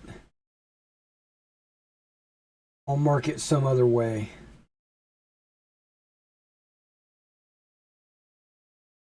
Like an extra command stand or something. And I'll remove the command stand when the fire mission happens, leaving the 3-pack howitzers. And then as fire missions go along, then I'll start plucking the other fire missions. But I don't think I'm ever going to need to do that. It's just an option. I like to have all my options.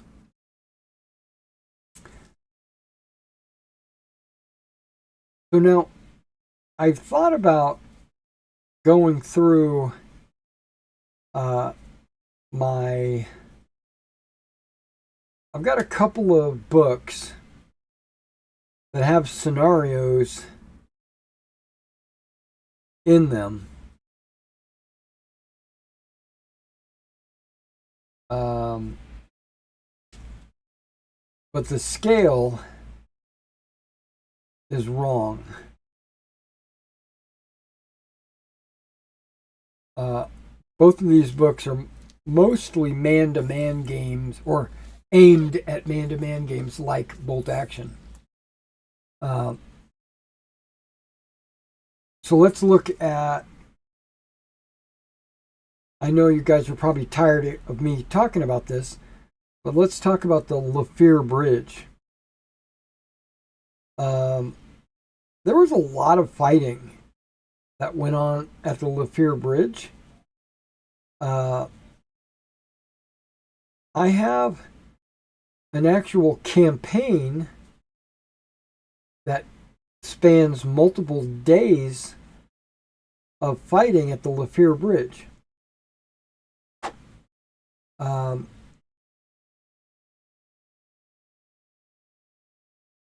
And Battle Group has a scenario where you fight at the Lafire Bridge. The Battle Group scenario has like 2 companies.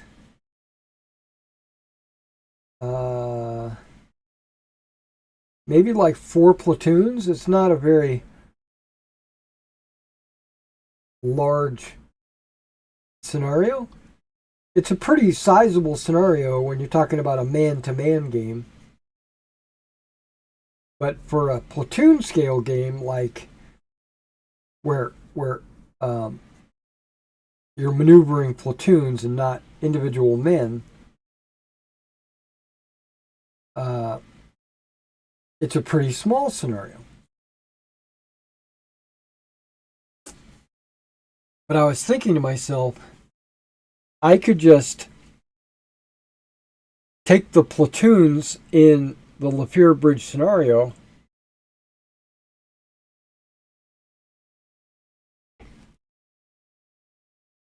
and field them as companies using O Group. So effectively, that scenario would be, instead of 4 platoons, I'm talking about the Allied side, it would be 4 companies, which is the O Group scale, right?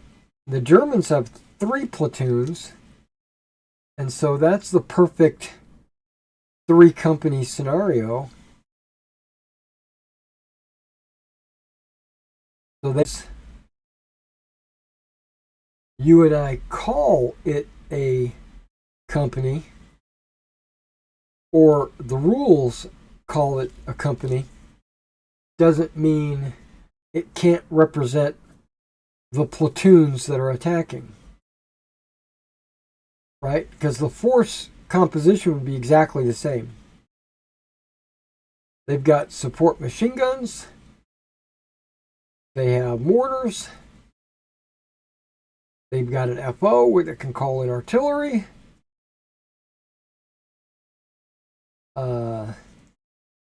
There's a couple of company commanders in the scenario, which we would relabel them as battalion commanders. So the game would play, or I should say, the forces would be exactly the same. It would just be scaled down.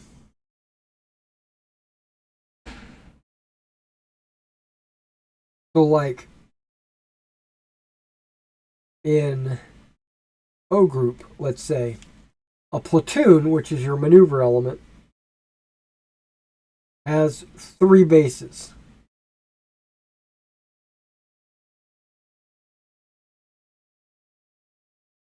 Where in Battlefront, or the way this scenario is written, squads are the maneuver element. So I would just call the platoon a squad. Because when and this goes along with when I base my figures into their respective platoons for O group, I'm actually kind of in the back of my head kind of keeping them in line with a squad. Even if there are only 9 figures, I put like an NCO on one of them. I put a machine gun or a BAR on one of them.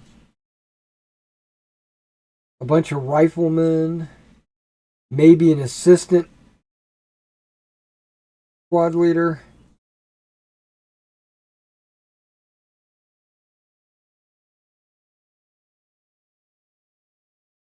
So they're already kind of base-wise set up to be squads. It is really bright outside, so I don't see any clips.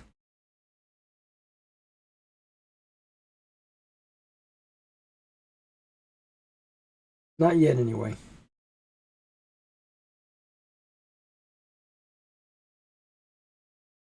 And I don't even know if the 40 minutes had gone by already.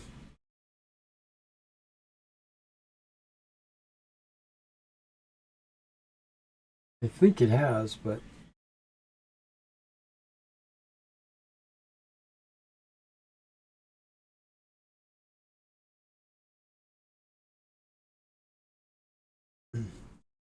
yeah, remember when I get off the stream here today, I am going to be uploading the painting tutorial that I'm using to paint my D-Day paratroopers.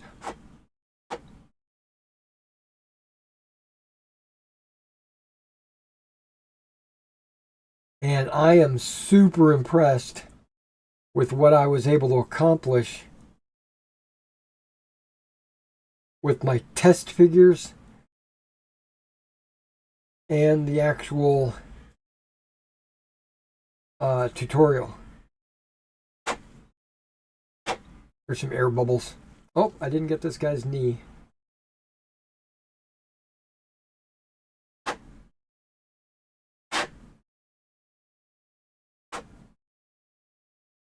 Okay.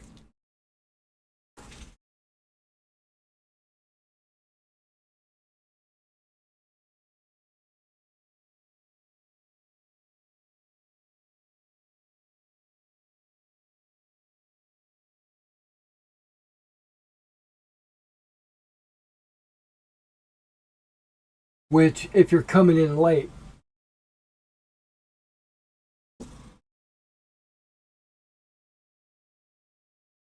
they look like that.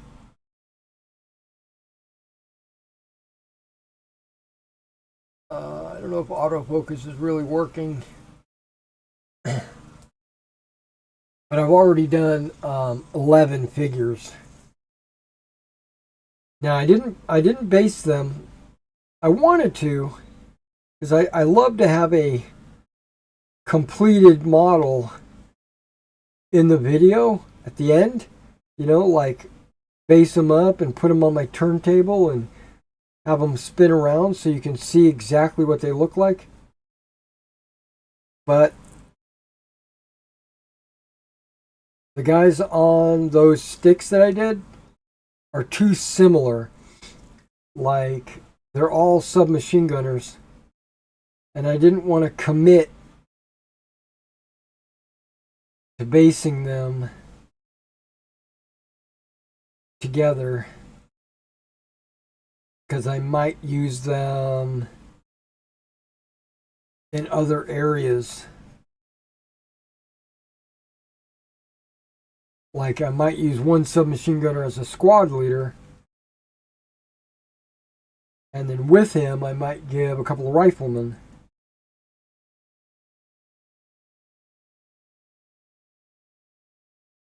There's a couple of officers on that as well, with map cases and carbines.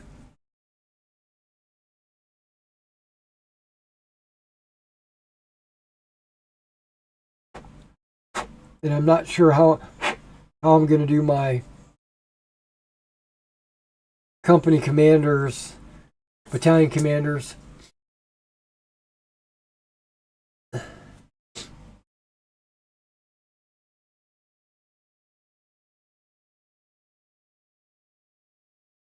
But I have a bunch of officers, so I might put an officer in each platoon,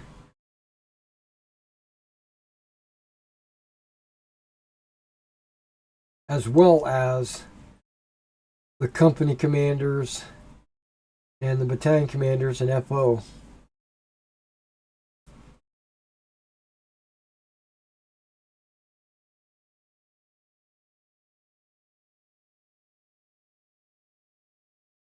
Well, I pretty much know I'm going to do that, but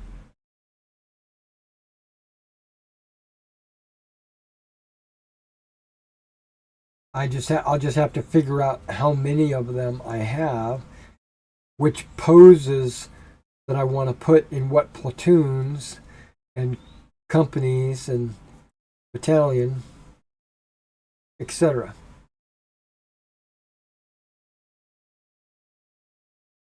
So that's why I'm painting them all, and then I'm going to pick and choose what I want in my battalions. Because I'm going to have about 20 extra figures, I think. Somewhere around there.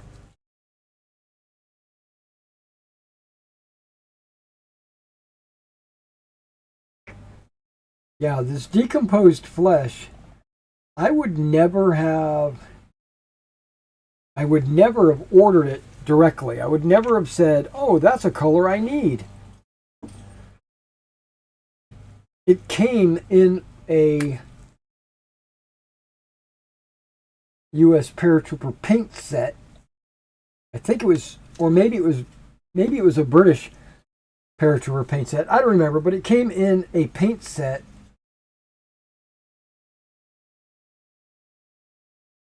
And so I had it, and then when I was going through all my khaki tones and my, green brown tones and stuff, I came across that and I was like, man, that's perfect.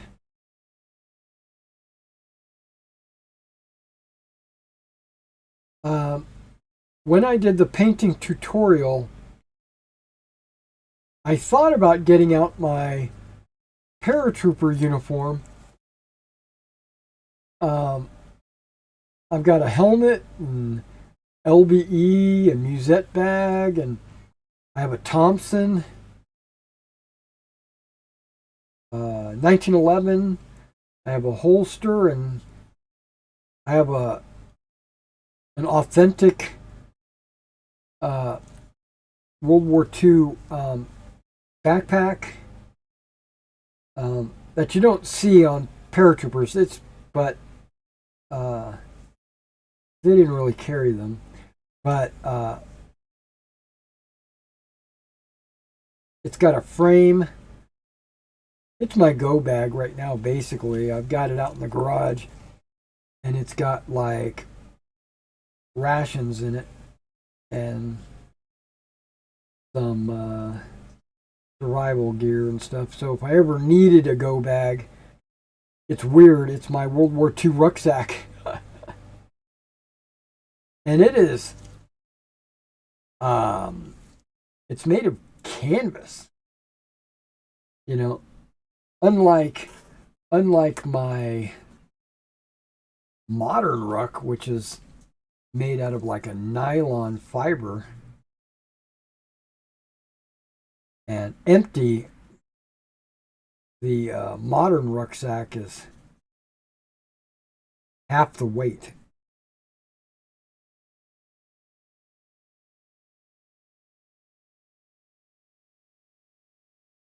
And the frame, it's not aluminum. I think it's steel. It weighs a ton. Plus, they got like canteen covers, pistol belt, ammo pouches for the Thompson, and what else did I have with that? I got a cricket, got a signal mirror, VS17 panel. Well, I was a Pathfinder. Gotta have all that stuff. I don't think I've got an L-shape light. I think I just used my mag light. I even have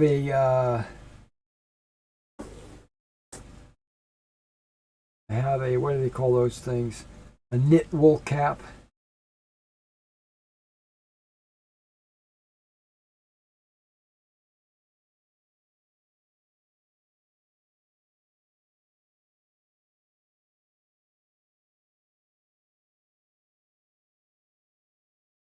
Got my jump gloves.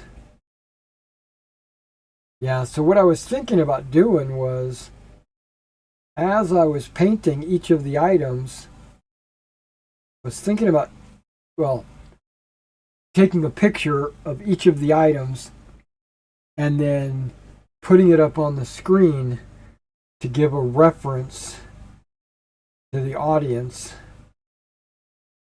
of what I'm painting and why I'm painting it the color that I'm painting it.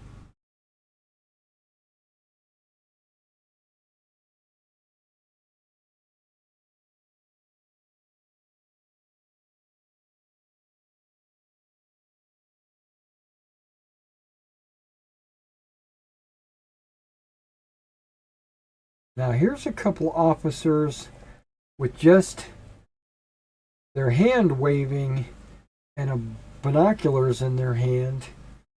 I would think those guys would be great for. Oh wait, I think they came out of the crew set for like the anti-tank gun or the artillery. But I still think they would be great as battalion commanders.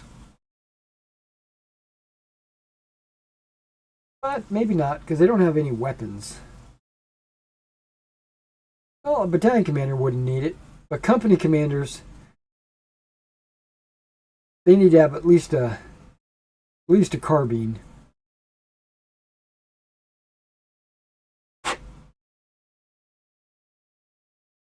Carbine.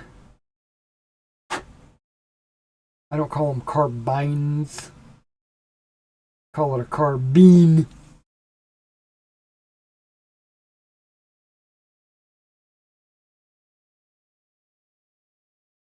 Carabinier.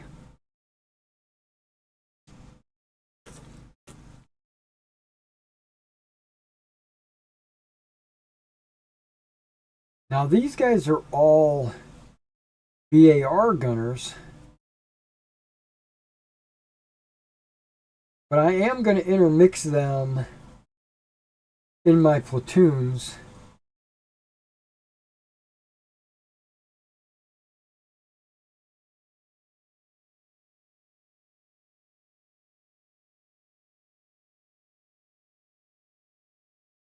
Because I think I read somewhere that they weren't issued the BARs, but they still had them because of scrounging, or maybe not. I don't know. It was like They originally had BARs, and then they started issuing these light machine guns to the platoons. So the BAR gunners were kind of like, you're now a light machine gun gunner. But they still had the BARs in their inventory. Or something. I don't know exact. But I'm going to include them in there.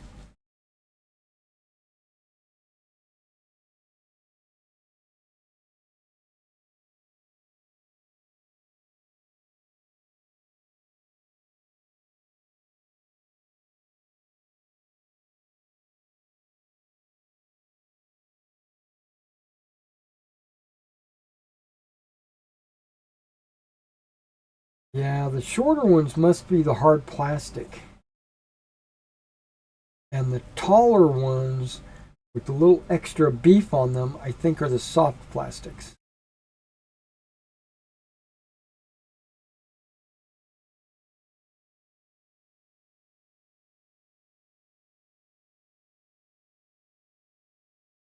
Yeah, all their stuff is, and I have a feeling that they went with that for two reasons.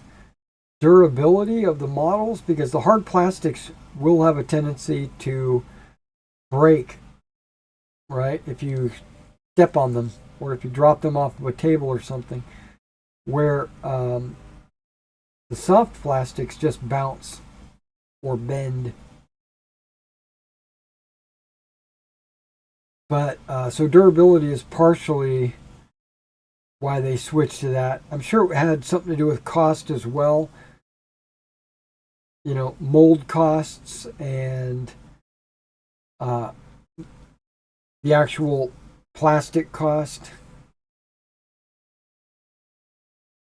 manufacturing cost. I'm sure that had something to do with it. But they made them a little bit larger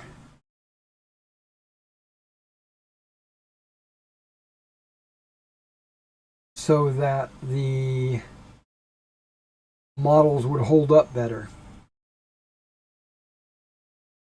either in the mold or okay, these are forged in battle.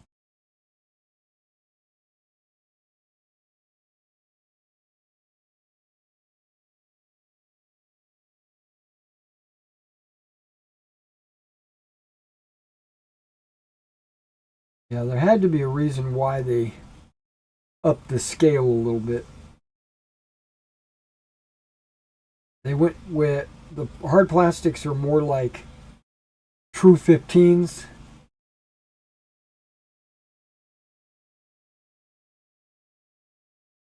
And then the new infantry are like heroics, which I really like. I really like the heroic scale. It makes painting easier, and it makes them look good on the table.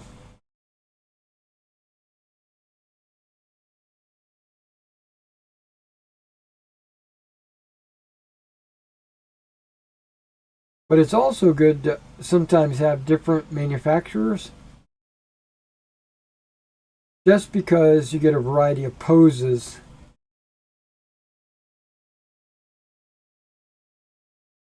And it makes your battalion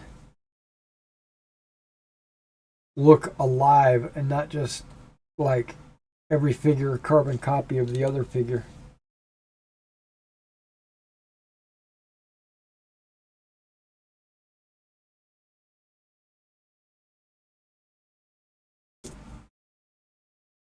Okay, we almost got this decomposed flesh finished.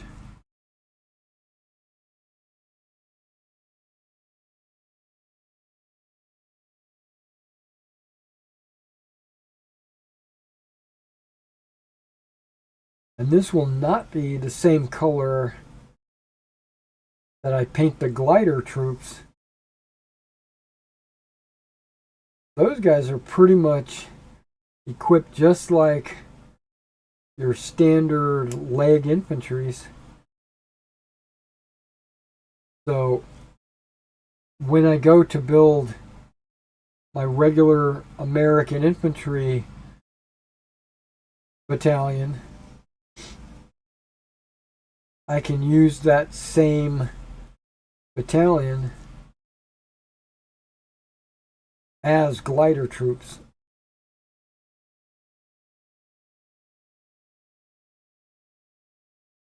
The 325th or the 327.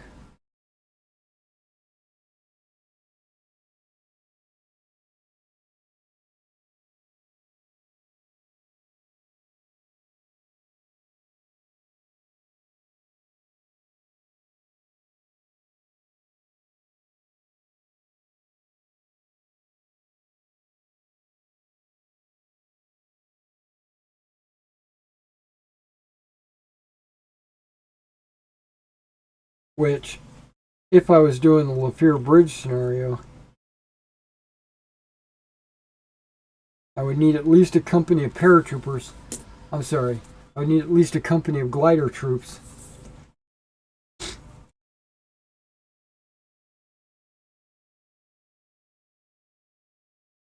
But I do believe the SS is going to be my next. Well, British might be my next. I don't know. Canadians.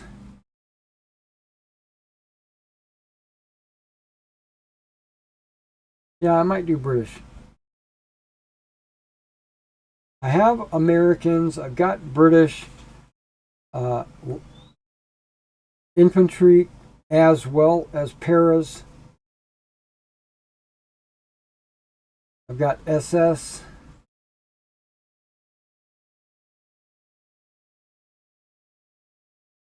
I don't have any Russian infantry. That is something that I think I would like to rectify.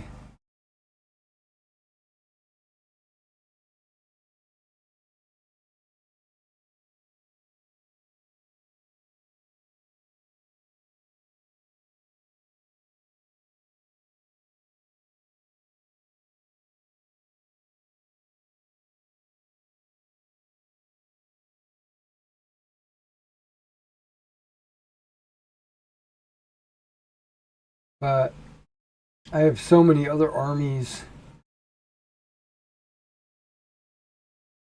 pending that I'm in no hurry to do some Russians. Even though I've got a bunch of Russian figures, I just haven't put them together and painted them.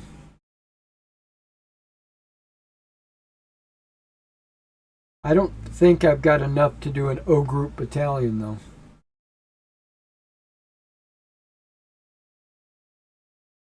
I'm not even sure how the O group battalions are laid out for the Russians.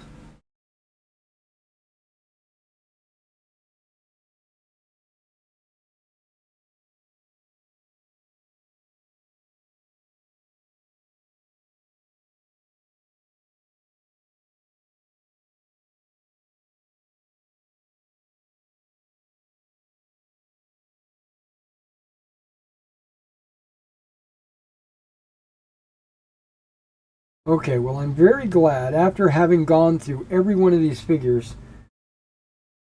I'm very glad that none of the detail was ruined by me repriming them. I did use some Rust-Oleum Perfect Gray to reprime them, and I ensured that I only put enough paint on there to cover the previous paint jobs. I didn't want to cake it on or anything. It was very light. Okay.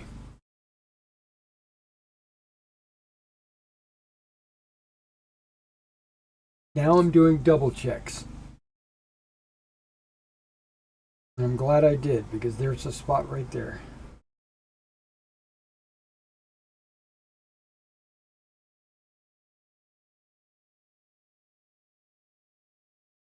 A wash would have covered that.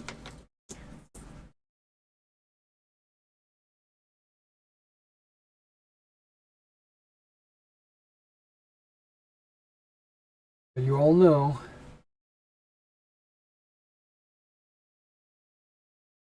I can't live with that.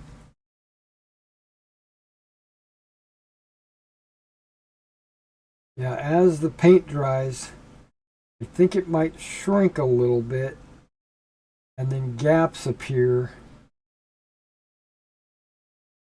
And I say that because I put a lot of water in this originally.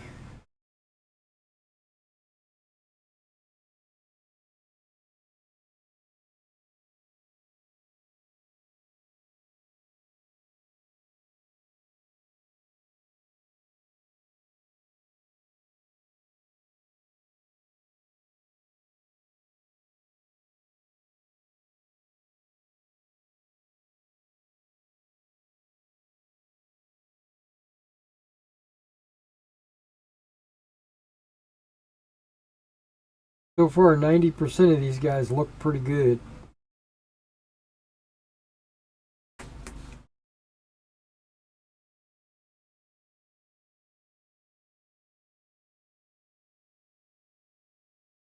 No need for any touch-ups. Oh, that guy does.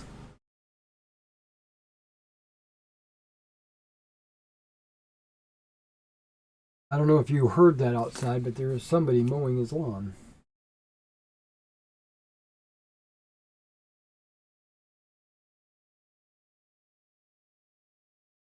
It looks like the pants right above the boots are the most suspect. Everybody I've had to fix, that's where I've had to fix them. Odd. I got a sore neck.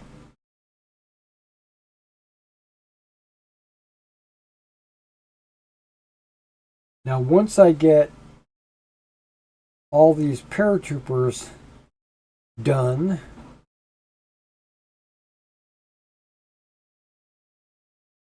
I'll be able to start doing some battle reports and my boot camp, where I meticulously go over each rule.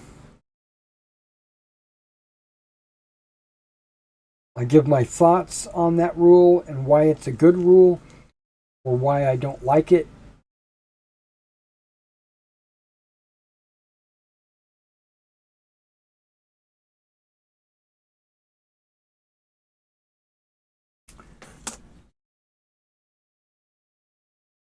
And I plan to put together some scenarios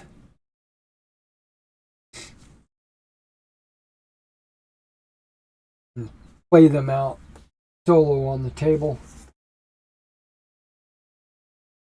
And if they play well, I might write it down and take it to a convention.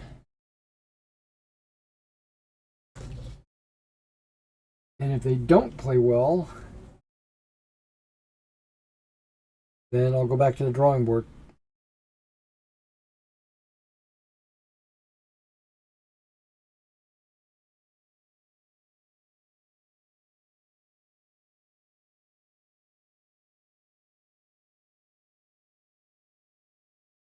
Now, this is something I just want to share with you guys. There's a battle that I played at a convention a few years ago. It was the Lapeer Bridge battle.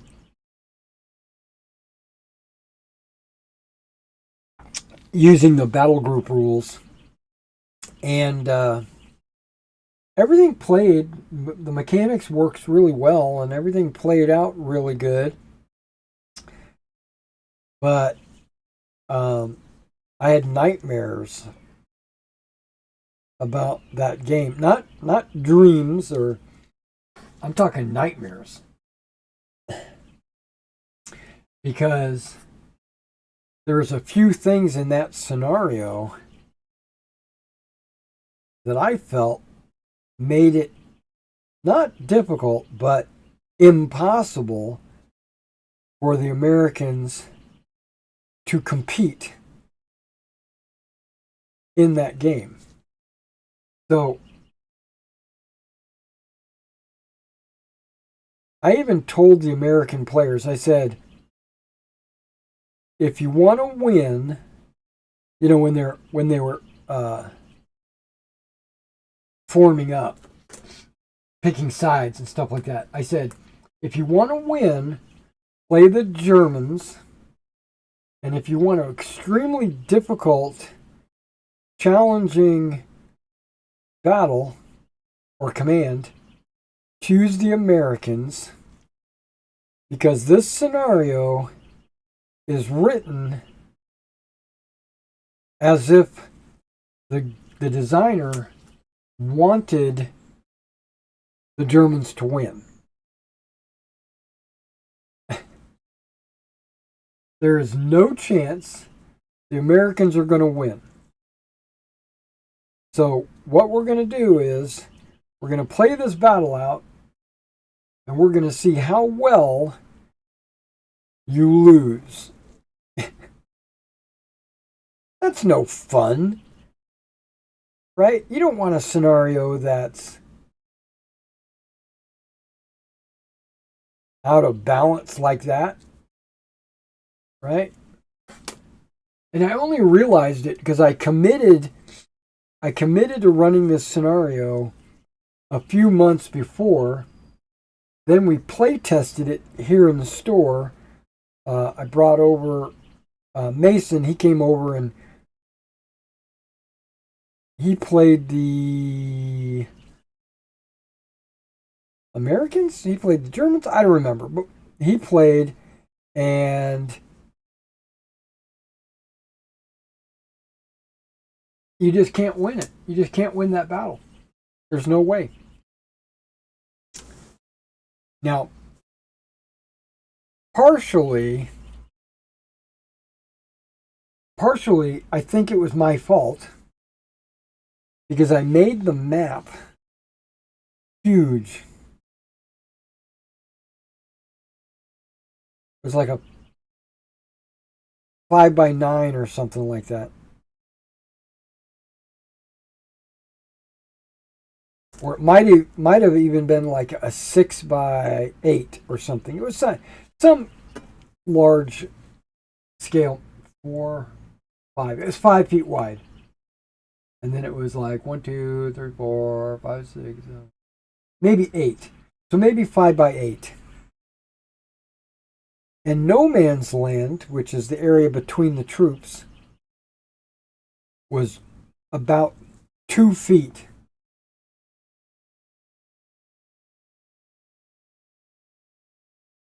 Which, looking back on it, that was way too big.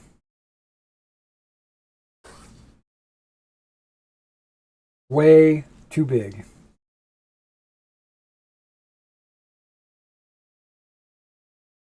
Because in battle group, you can only move a maximum of 5 inches. I think you can double move and move a total of 10 inches. But you have to roll because no man's land is considered difficult terrain. So you roll a die, and that's how far you move. So you can think about that you're only moving about 3 inches a turn. Or 6 inches if you do a double move. So that means you're in no man's land for like 4 turns, which you're under constant machine gun fire and artillery strikes, and there's no way. And when you get under like artillery or machine gun fire, there's some where you start getting pinned, and then you can't move, etc., etc. So it was just a nightmare for the Americans. I knew it was going to be a nightmare, and I told them they still played and they still had fun. But at the end, they said there was no way for us to win. Well, I told you that. I knew that.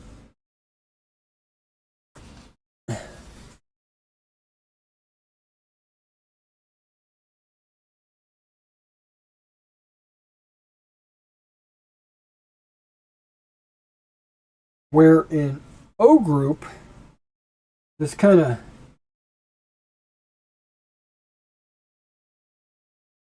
the ground scale is defined where it's not defined in battle group. In O group, they say 25 yards per inch. So I went back to my map of Lafier Bridge and I calculated using Google Earth, Google Maps.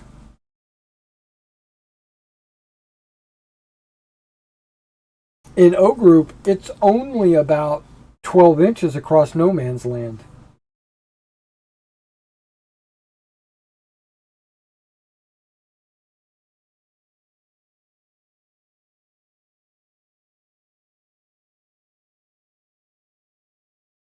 And even if it's difficult ground, if I remember right, I could be wrong, you roll 2 dice and you only get to use one of them to move in difficult ground. So you could be moving 6 inches, probably closer to 4.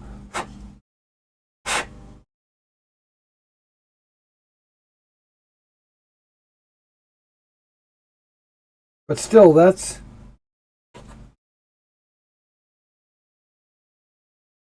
way faster.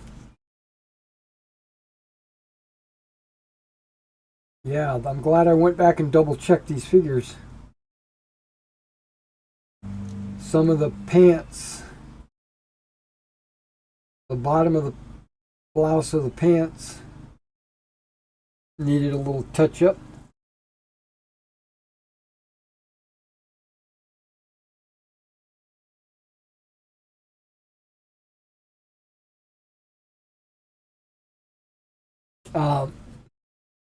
Also, O Group uses a mechanic called combat patrols. So you can move these combat patrols across no man's land, and they may or may not make it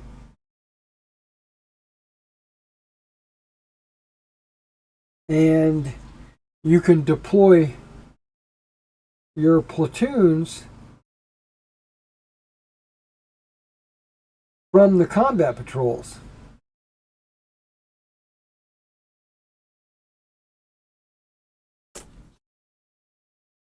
So even if the combat patrols get killed, you didn't actually lose any platoons.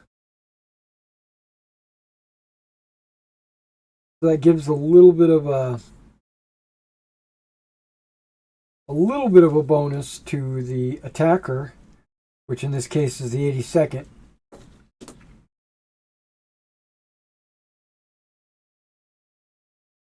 And I noticed in the written scenario for Battle Group, artillery was dominant. I mean, the player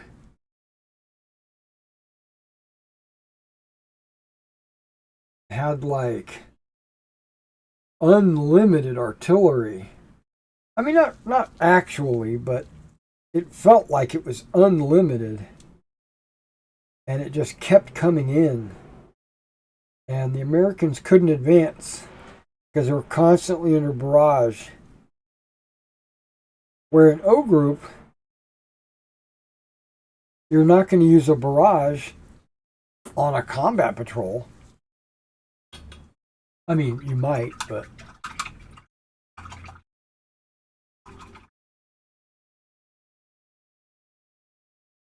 I mean, I wouldn't.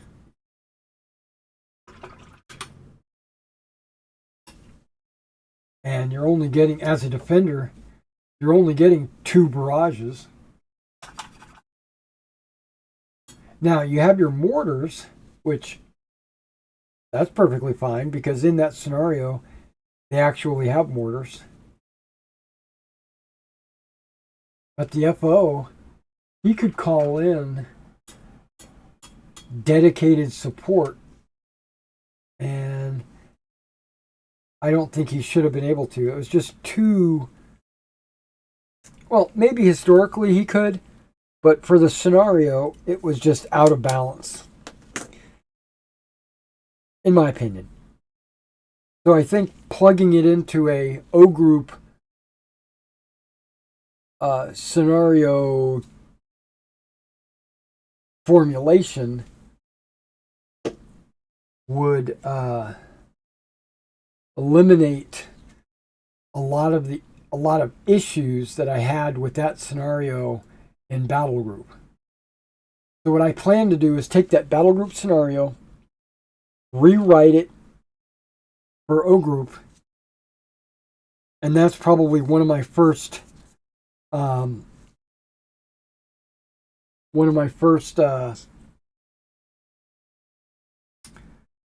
do you call it?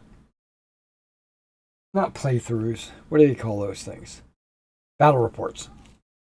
And we'll see if it works. I think it will. All right, guys, this is where we're going to end today's stream. I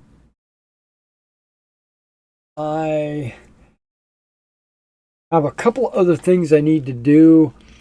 I appreciate you guys coming out and hanging out with me and chilling. We're looking at 144. Before we go, let's see.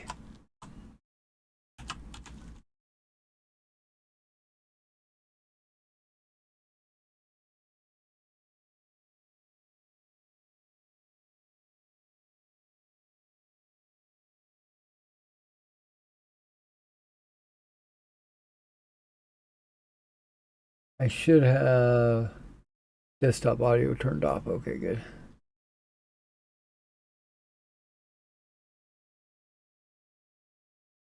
Wait, this looks different.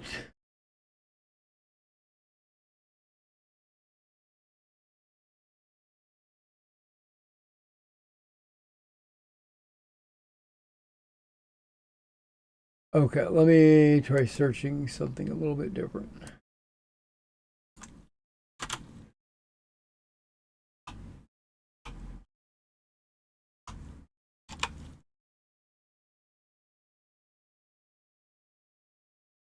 Okay.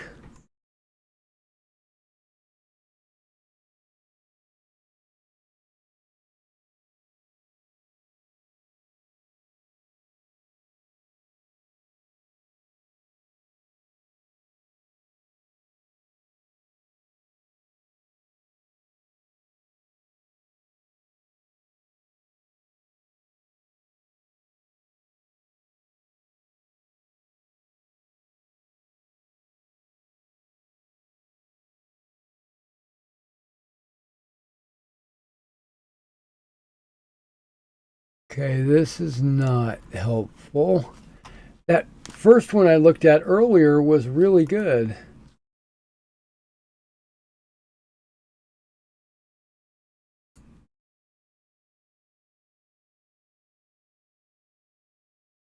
says happening now.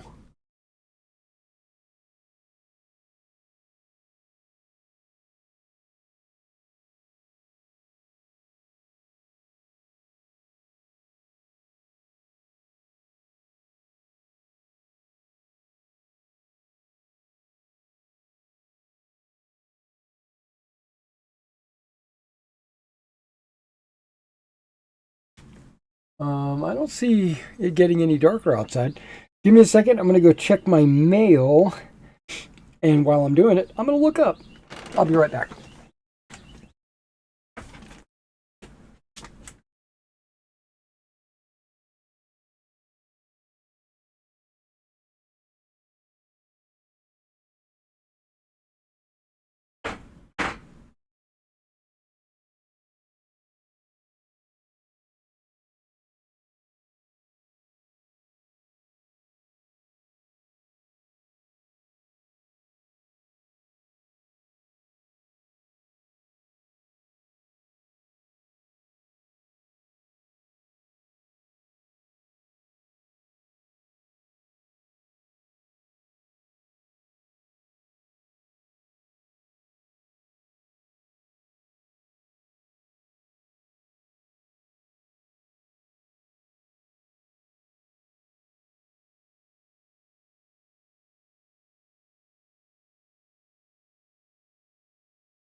All right, I am back.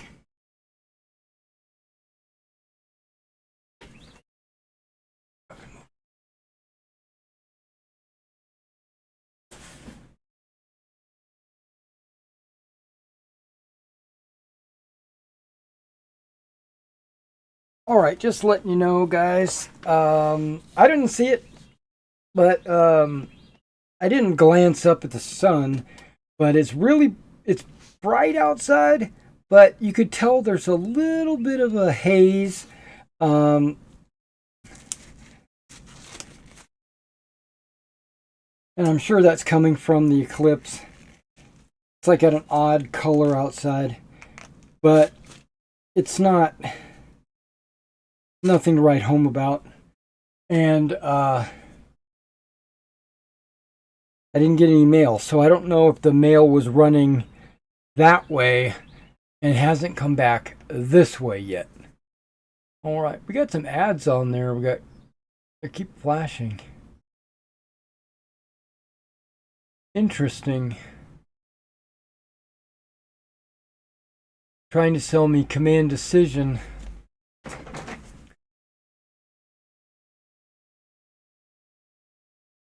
A MiG paint set.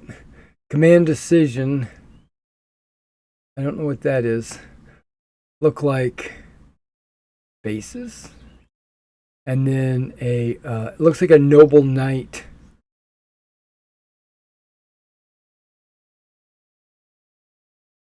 Ad. Thought I had ad blocker on. But okay.